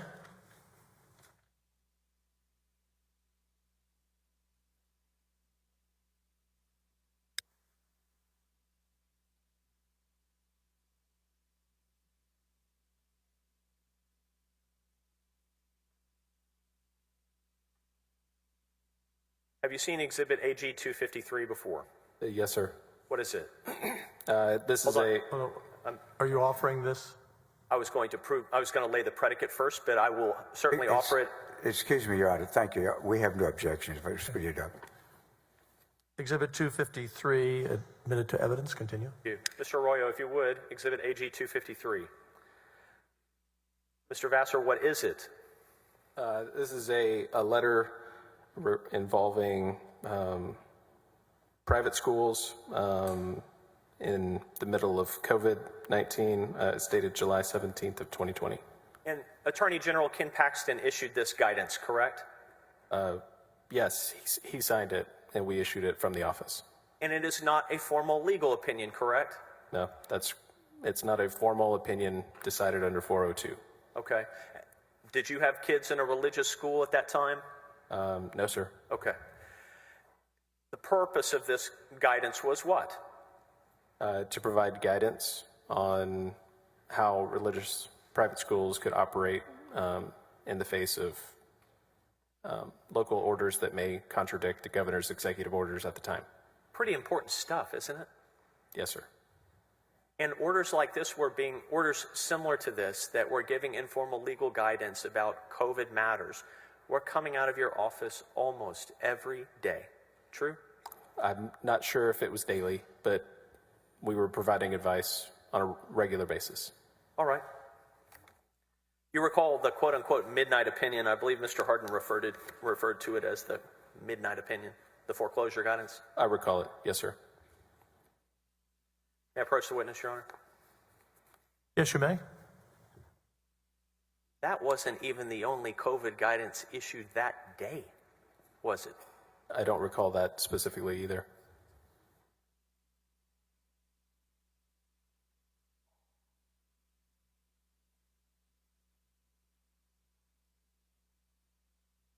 Thank you.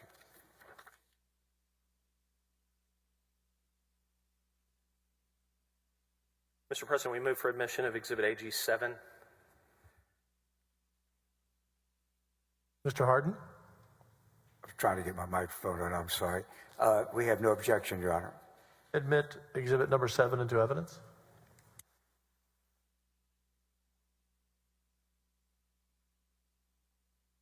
Have you seen, no, that's not AG 7, this is 260. Will you put AG 7, please, Mr. Arroyo?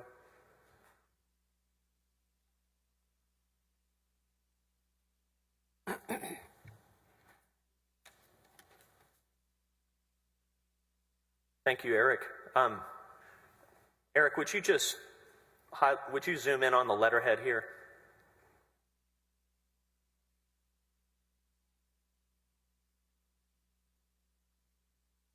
This is the letterhead of the Office of the Attorney General of the State of Texas. True? I wouldn't state that it's the only letterhead of the Office of the Attorney General, just based on my previous testimony. Well, we'll see how common it is in a minute. This is the letterhead that went out on formal statements, legal guidance, and formal legal opinions. True? Yes, it was used in those instances. All right. This Exhibit AG 7 was sent to a man named Brian Mookie, who's of the city of Hedwig Village. Do you know where the city of Hedwig Village is? No, sir. It's in the Houston area, but let's zoom out a little bit. Give me to the text, Eric, if you would. And capture Austin's signature too. I'm sorry, sir. What's this about?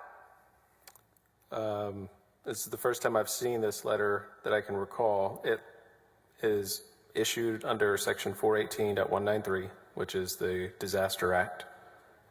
It appears to be in response to a question that the mayor had asked about a local health authority's power to close schools. And Austin Kinghorn works for you, true? Yes, sir, at the time. And you knew this was going out, right? No, sir. Why not? Just based on the substance, this seems more like a pro forma response that doesn't need to be raised to the deputy level to make a decision. This seems to be consistent with advice that we had already issued, and it was essentially reiterating that advice and not taking a contrary statement. Okay, so Austin, this was a minor enough issue that Austin could do this on his own, right? No. So Austin worked in the general counsel division. That division chief is responsible for that division. I oversaw that division in addition to other divisions. So I did not have a daily oversight of the activities of that division. He's in your downline. True? Yes, sir. What's the date on this? August 1st of 2020. That's a Saturday, isn't it? Possibly. I don't recall what day that would have fallen on. It's the same Saturday as the foreclosure guidance. True? If that was a Saturday, then yes, it would have been the same day. Well, you know the foreclosure guidance is dated August 1, right? I don't recall if it's dated August 1. It might be August 2nd. Isn't it true, sir, that there were so many needs in this big state related to guidance about COVID that your office was working on it constantly? It was a perpetual theme.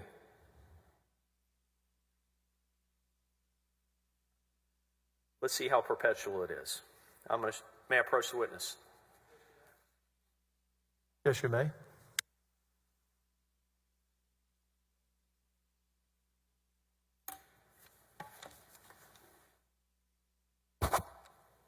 Thank you.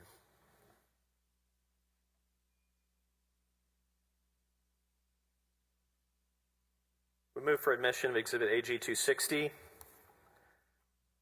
Give Mr. Hardin a moment. I have no objection. Admit Exhibit 260 into evidence. Thank you. Mr. Arroyo, if you would. Same letterhead, yes? Yes, sir. It's the same as the August 1st letter. July 28, 2020, 3 days earlier, yes? Yes, sir. And who's Doug Sveen? Hope I'm saying that right. This letter indicates he's the mayor of Stephenville, Texas. He's asking about closure of schools, right? That's right.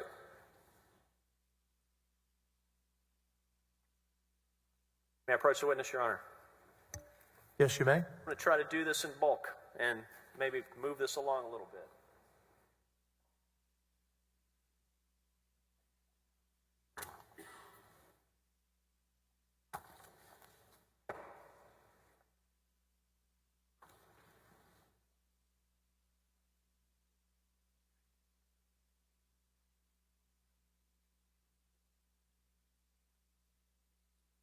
Your Honor, we move for admission of AG Exhibits 259 and 6.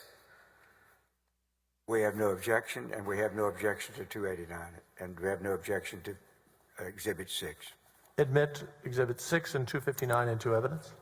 Mr. Arroyo, Exhibit 259, please.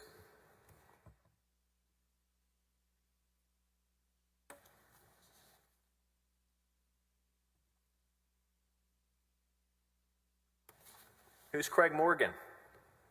This letter refers to him as the mayor of Round Rock. That's on a Thursday before August 1st, right? Sure. What's it about? This is appears to be the city of Round Rock's decision to move its local election from November 3rd of 2020 to May of 2021. Why do they want to move it? I think the reason that they had stated was because of COVID.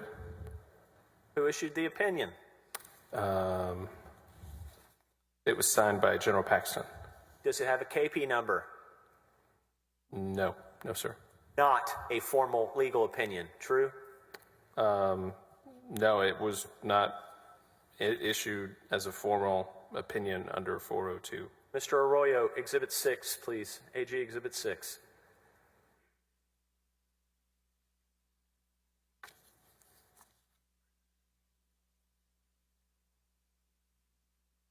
August 3, Monday.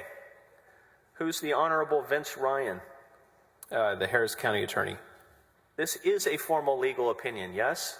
Yes, this is a formal opinion issued under Chapter 402. Tell the ladies and gentlemen of the jury how they can tell by looking at this document that it's a formal legal opinion. After the mailing address, there is an opinion number that's referenced. And then in the subject line, there is a request number that's also referenced. And every formal legal opinion from the Office of the Attorney General under Chapter 402 of the Government Code has both. True? Yes. And what's this letter about? It's regarding the county authority to require masks in courtrooms, courthouses, and county buildings. Okay, so correct me if I'm wrong.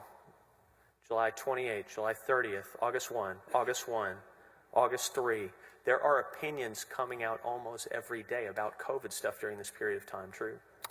Well, again, to clarify, a lot of the questions that we would get would follow the governor's executive orders, which were coming out in different points. So if an executive order was issued, the frequency of our requests for advice might increase.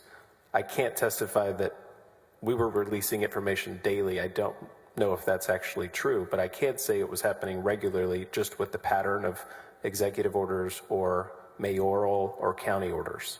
Isn't it true that the office was constantly adapting to the executive orders of the governor's office, the executive orders of President Donald J. Trump? Absolutely. And that actually increased the amount of informal legal advice and the need for it on a literally day-to-day basis. Well, again, it was very frequent, just given the number of agencies that were involved on a state level as well as the federal level. Mr. President, a moment, if I may. Yes?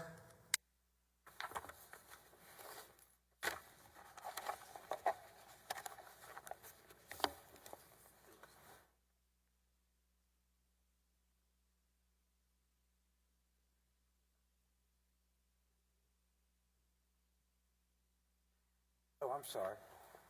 I apologize. I thought you were passing the witness. No, you ought to keep coming. Pass the witness. I apologize.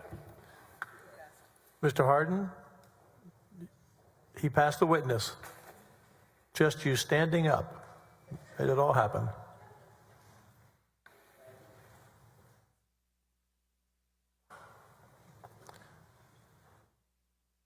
We'll go to the top of the hour, Mr. Hardin.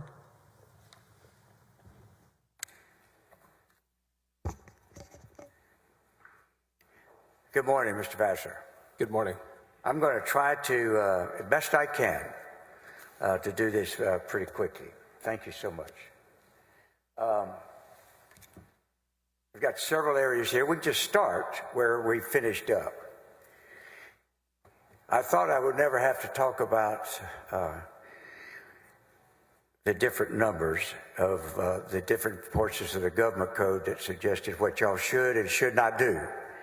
But I think council's appropriately covered back on the issue, and so I feel compelled to a little bit just try to clear this up just a tad.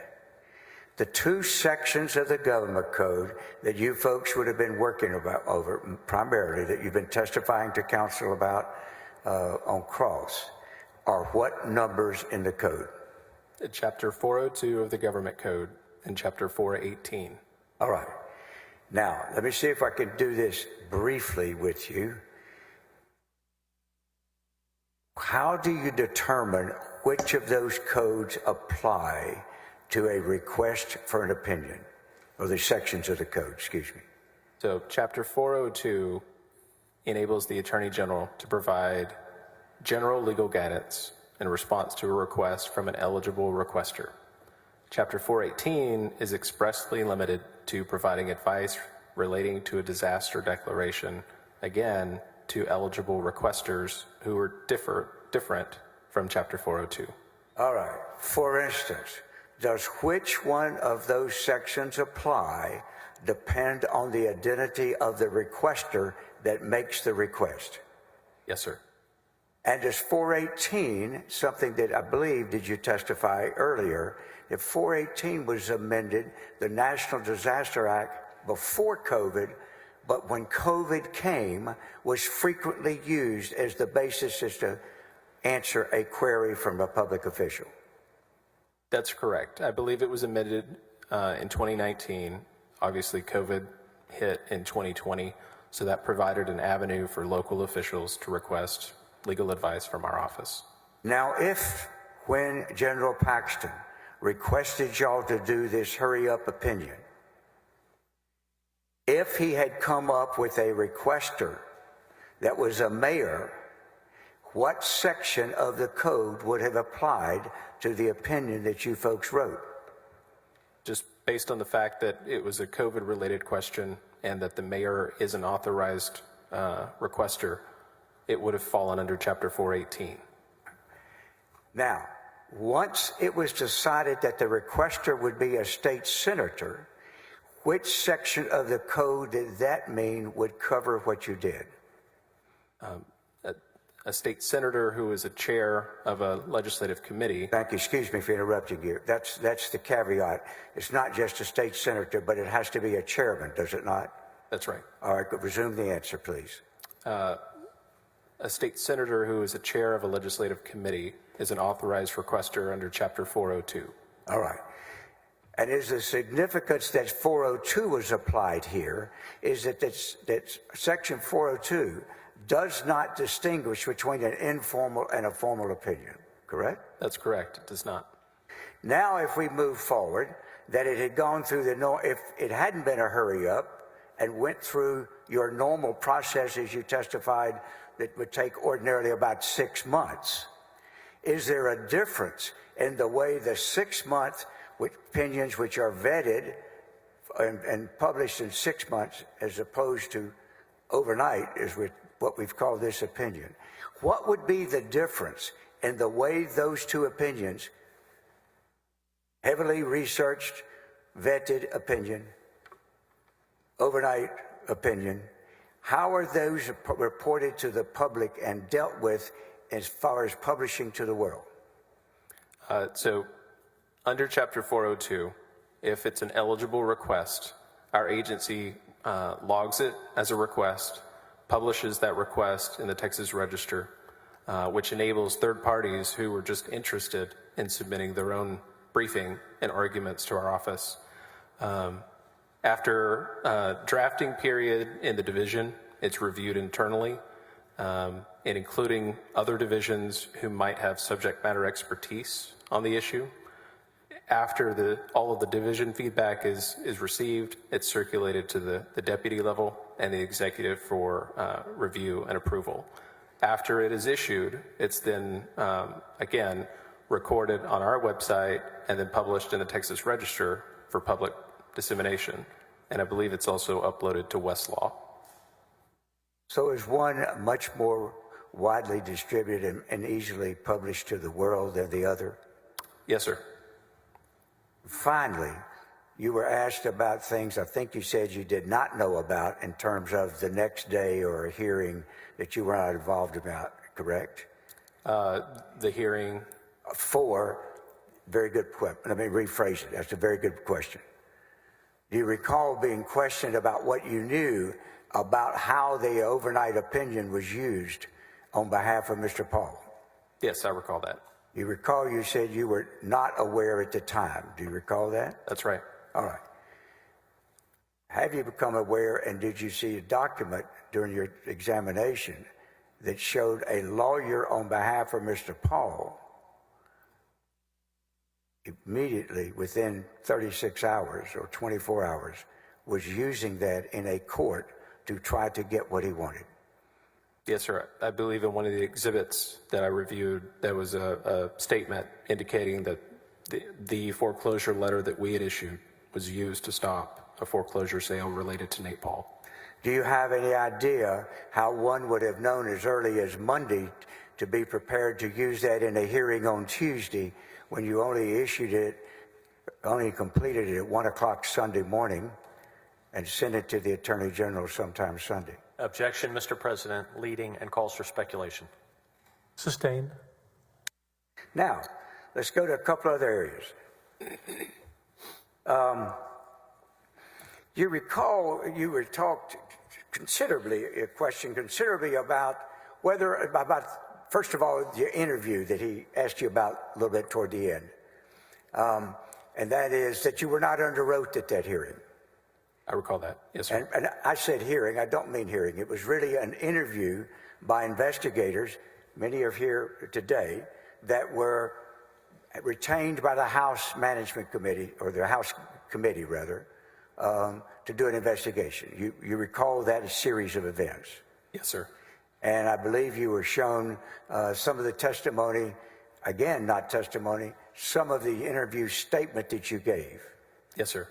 Now, did you readily agree to have it videotaped? Yes, I believe when I sat down, there was a recording that was going to be used for my interview. Do you remember sort of a sort of fumbling around that nobody had a recorder, they had to go get one? Yes, sir. All right. But at any rate, ultimately, when that happened, did you have any objection to it being videotaped and audioed? No, sir. Now, did anybody at all suggest placing you under oath? No, sir. Do you know enough about law enforcement as to whether or not ordinarily, if somebody's trying to gather information as part of a law enforcement information or investigation, where they would swear to people when they're just trying to get people to tell them what happened? Your Honor, I have to object as being argumentative in sidebar. I withdraw. Sustained. Thank you, Judge. Thank you. I'll withdraw the question, but I waited too late. All right. So, if I may, at any rate, you gave that interview, correct? And Right. I told him. And that interview was totally available as evidenced by questions you got to the other side, correct? I believe so, yes. I'm not, yes. And in that one item that it came up with, there's no suggestion that you've testified any differently today than you did to these investigators, correct? Objection, leading and argumentative. Sustained. Are you under oath today? Yes, sir, I am. Did you testify today the same you did to these House investigators? Yes, sir. Can we take that as evidence of the fact nobody's suggesting otherwise? Object to the argument, Mr. President. Now, Sustained. if I can, you were asked about evidence. Do you recall this? Evidence that you took to the FBI. Yes, sir, I recall. And 7 of you went to the FBI, did you not, on the 30th of September 2020? Yes, sir. And you took no documents, did you? That's right. No documents. Who did you take? We took ourselves And you took yourselves to do what? to provide an explanation of the sequences of events that we had determined Well, when revealed information tending to show that General Paxton had abused his office and the powers and responsibility and trust that millions of Texans bestowed upon him to benefit one individual. And when you went, if you had taken things with you, you would have had to take things that were the property of the Attorney General's office, wouldn't you? Objection, Your Honor. Calls for speculation and a legal conclusion. Excuse me. Sustained. Would you have had any documents other than things that were circulated and created right there in the AG's office? Objection, Your Honor. Speculation and argument. I'm really asking him if anything they took would have had to, as evidence, would have had to be property of the Attorney General's office. Overruled, you may Thank you. answer the question. You can answer that. All of the information would have been information that we had obtained just by virtue of our employment at the agency. Now, when you answered the question, you recall answering the question is you had no evidence that you took to the FBI in that meeting, correct? Do you recall that answer? Yes, sir, I do. Well, tell me what you mean by that answer when you say you took no evidence. Well, the way that I interpreted opposing counsel's question was documents, documentary evidence of what we took to the meeting with the FBI for law enforcement. After this position, you might want to say, thank God, but you're not a trial lawyer, are you? No, sir. Do you have any idea how evidence is defined in terms of law enforcement or people wanting to find out what happened in a situation? Objection, Your Honor. Calls for speculation. Legal No, conclusion. I'm asking his mind. argument. Does he have any idea? That's all I'm asking. Sustained. Rephrase. All right. In this particular situation, did you take your body? Yes, sir. Did you take your voice? Yes, sir. Did you take your brain? Yes, sir. Did you take your experience? Yes, sir. Did you take your knowledge of the last 9 months? Yes, sir. Did you take what things you personally knew of in addition to going with people who may have known other things? Absolutely. Did you tell the FBI that? Every bit of it. Do you realize in the legal world that is evidence? Objection leading. No, that is simply a fat statement. That is not leading, in my Sustained. respect. And the court disagrees, which is why we're here. Let me ask you this. If you told all of those people what you knew in your mind and what you were concerned about, what is your opinion now, after the primer we just did, as to whether you gave the FBI evidence? Object leading, argumentative. This is closing statement, not a question for the witness. I've asked him what his opinion, excuse me, Your Honor, I asked him what his opinion is. I didn't Overruled. ask him. Thank you. My opinion was that our experiences were evidence, but we did not conduct our own investigation to provide documentary evidence of what we had come to learn. Well, what did you provide him? Just our experiences. What do you mean? The situations in which General Paxton asked us to act involving Nick Paul, the cumulative knowledge of the conversations that we had as a group between September 29th and the morning of September 30th, once the grand jury subpoenas for Brandon Kamek started coming to the office.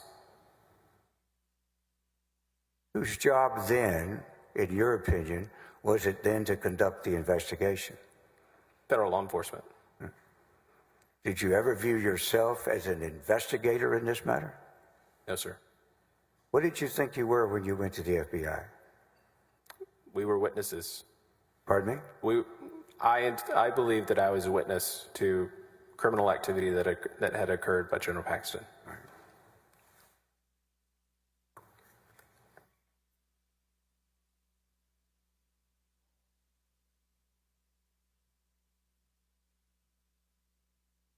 Do you know of any other occasion in which the Attorney General involved himself in the drafting of an opinion such as what you did in August on the issue of foreclosures? I can't think of any. No, sir. Finally, maybe from your age you don't know this. Are you familiar with the movie Cool Hand Luke? I've heard of it. I'm not familiar with it. You ever see the scene in a very, very bad moment in the movie for at least have here I'm gonna is a object to the failure. argument. Let me just finish. A failure to communicate. That's just the question. Overruled, and you were allowed to finish. Thank you. Have you? I've not. All right. Let's talk about these supposed altered documents. All right? You tried several times, did you not, on your cross to explain there were different types of letterhead papers in the AG's office. Do you recall telling him that? Yes, sir. You recall he went right by. He didn't want to deal with that, did he? That's right. All right. Well, let's deal with it real quickly. For instance, in the Attorney General's office, did y'all periodically use one type of paper that did not have General Paxton's on it and another type of paper that did? Yes, sir. Do you have any idea how the circumstances were that dictated which you would use? No, sir. All right. On the occasion when the letter that we've been talking about, that they have been complaining was altered and the Attorney General's name was taken off,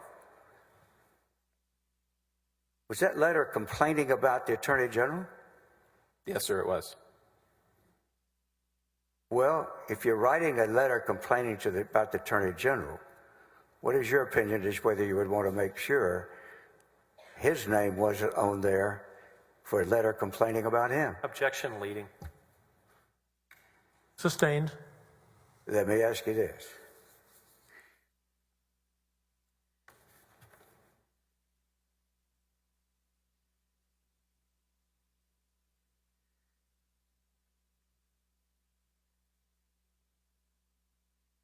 I'm going to show you a letter that is already in evidence, Exhibit 127.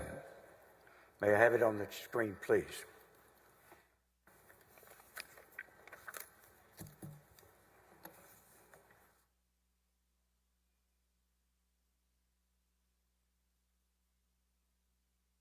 Is that an altered letter? Counselor, excuse me, we don't show that being already entered. You do not show it's in? Oh,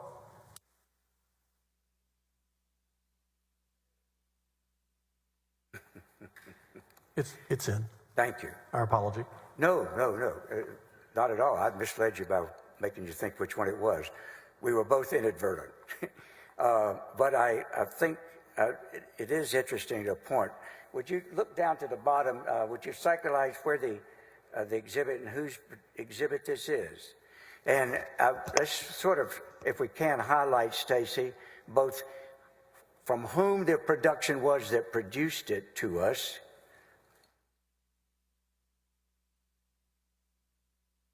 OAG stands for what? The Office of the Attorney General. And are you familiar enough reluctantly about this process to know what AG exhibit means? That appears to be a reference to an exhibit that the Attorney General's defense team has offered as evidence. Yes. Would you expect them to offer an altered document? No, sir, I would not. All right. Well, in this offer, is the Attorney General's name on it? His name is not on the seal at the top of the document. Is this seal identical to the seal that y'all used for the letter you wrote before you went to the FBI? Yes, sir, it is. Or after you came back? I can't remember what. I don't want to misstate when it was. It was drafted and reported or sent to HR after we returned from meeting with law enforcement. All right. So it would have been on the 20th, when you came back on the 30th? 30th, When yes, you sir. came back on the 30th. Thank you. All right. Now, let's go to the next to last page, I believe, of this exhibit.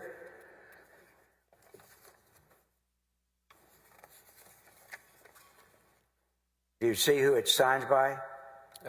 It's signed by Jeff Petier. Now, Stacy, just to test your agility, will you go back to the front page again and isolate the date this was?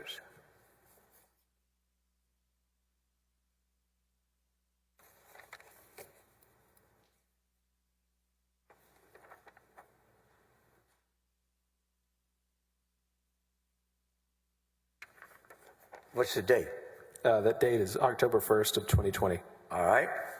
Now I'm going to show you some that have not been introduced, and I will first tender.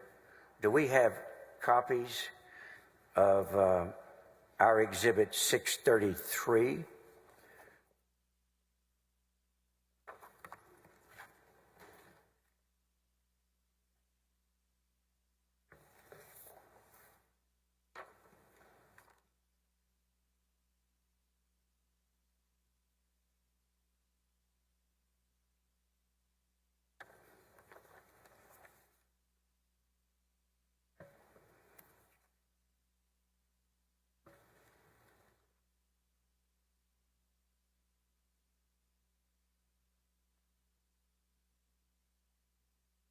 I'm going to move to introduce. I was waiting for you to review it.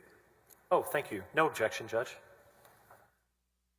Admit Exhibit 633 into evidence. Can you put it up on the screen, please? Thank you.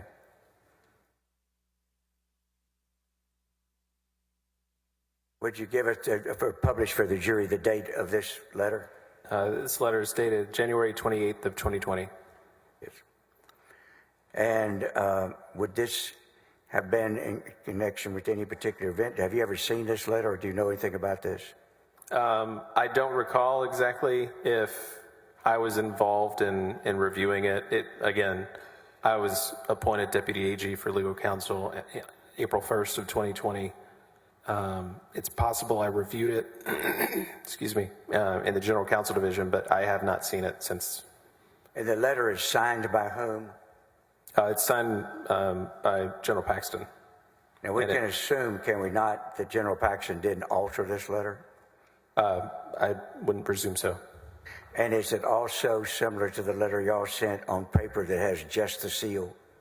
That's the same seal, yes, sir. So let's once again make sure there's no misunderstanding.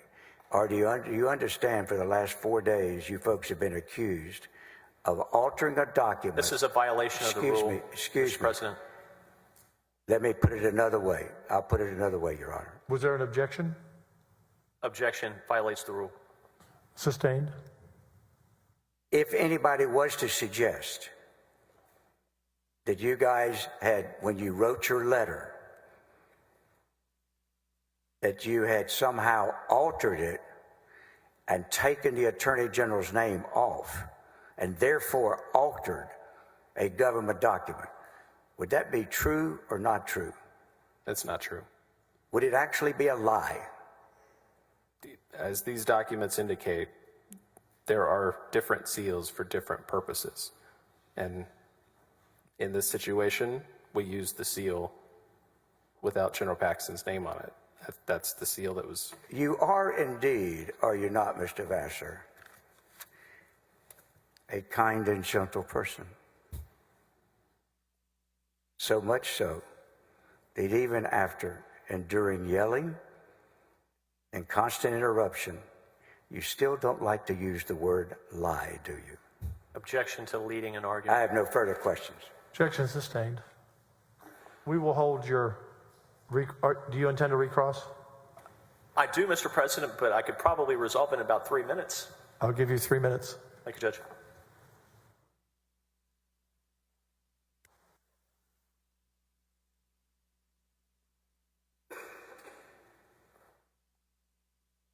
And 5 at the most. There you go. I will try to yield some back, Mr. President. So it's okay to give your personal lawyer documents from inside the Office of the Attorney General, but not the FBI, right? I provided documents under a grand jury subpoena that I received to my lawyer, so I don't know what the implication is. You had internal OAG documents, to wit, a series of grand jury subpoenas that were served by Brandon Kamak that you sent to your personal lawyer, but you didn't bring any documents to the FBI, right? That's absolutely true. And you went to the FBI, David Maxwell went to Travis County, they investigated, and they still have done nothing, true? I don't know what they found. I know it's an ongoing investigation. Mr. Hardin talked to you about the letter that Nate Paul wrote to the court about the OAG foreclosure guidance. Do you recall that testimony, those questions? Yes. All right, Your Honor, Mr. President, I have one copy of AG Exhibit 286. If I may, I will tender it to Mr. Hardin for his review, and then to Your Honor, and then to Mr. Vassar. You may.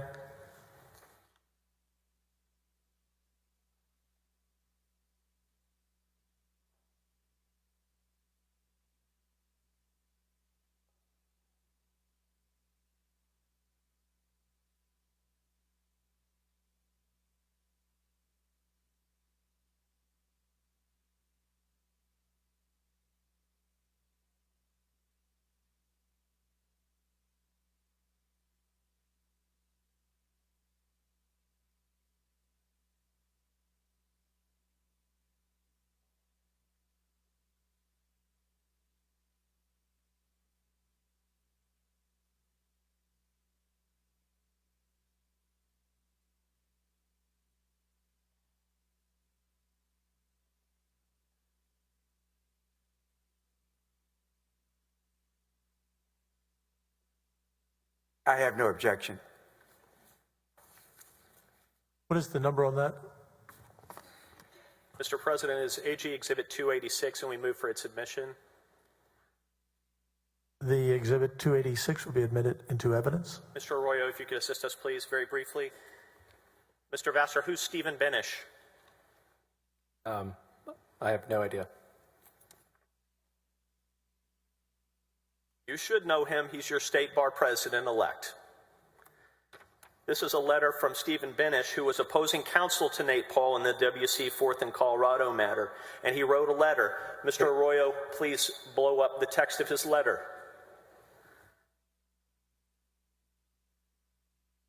Mr. Benish says in response to Nate Paul's letter, like lawyers often do, I disagree.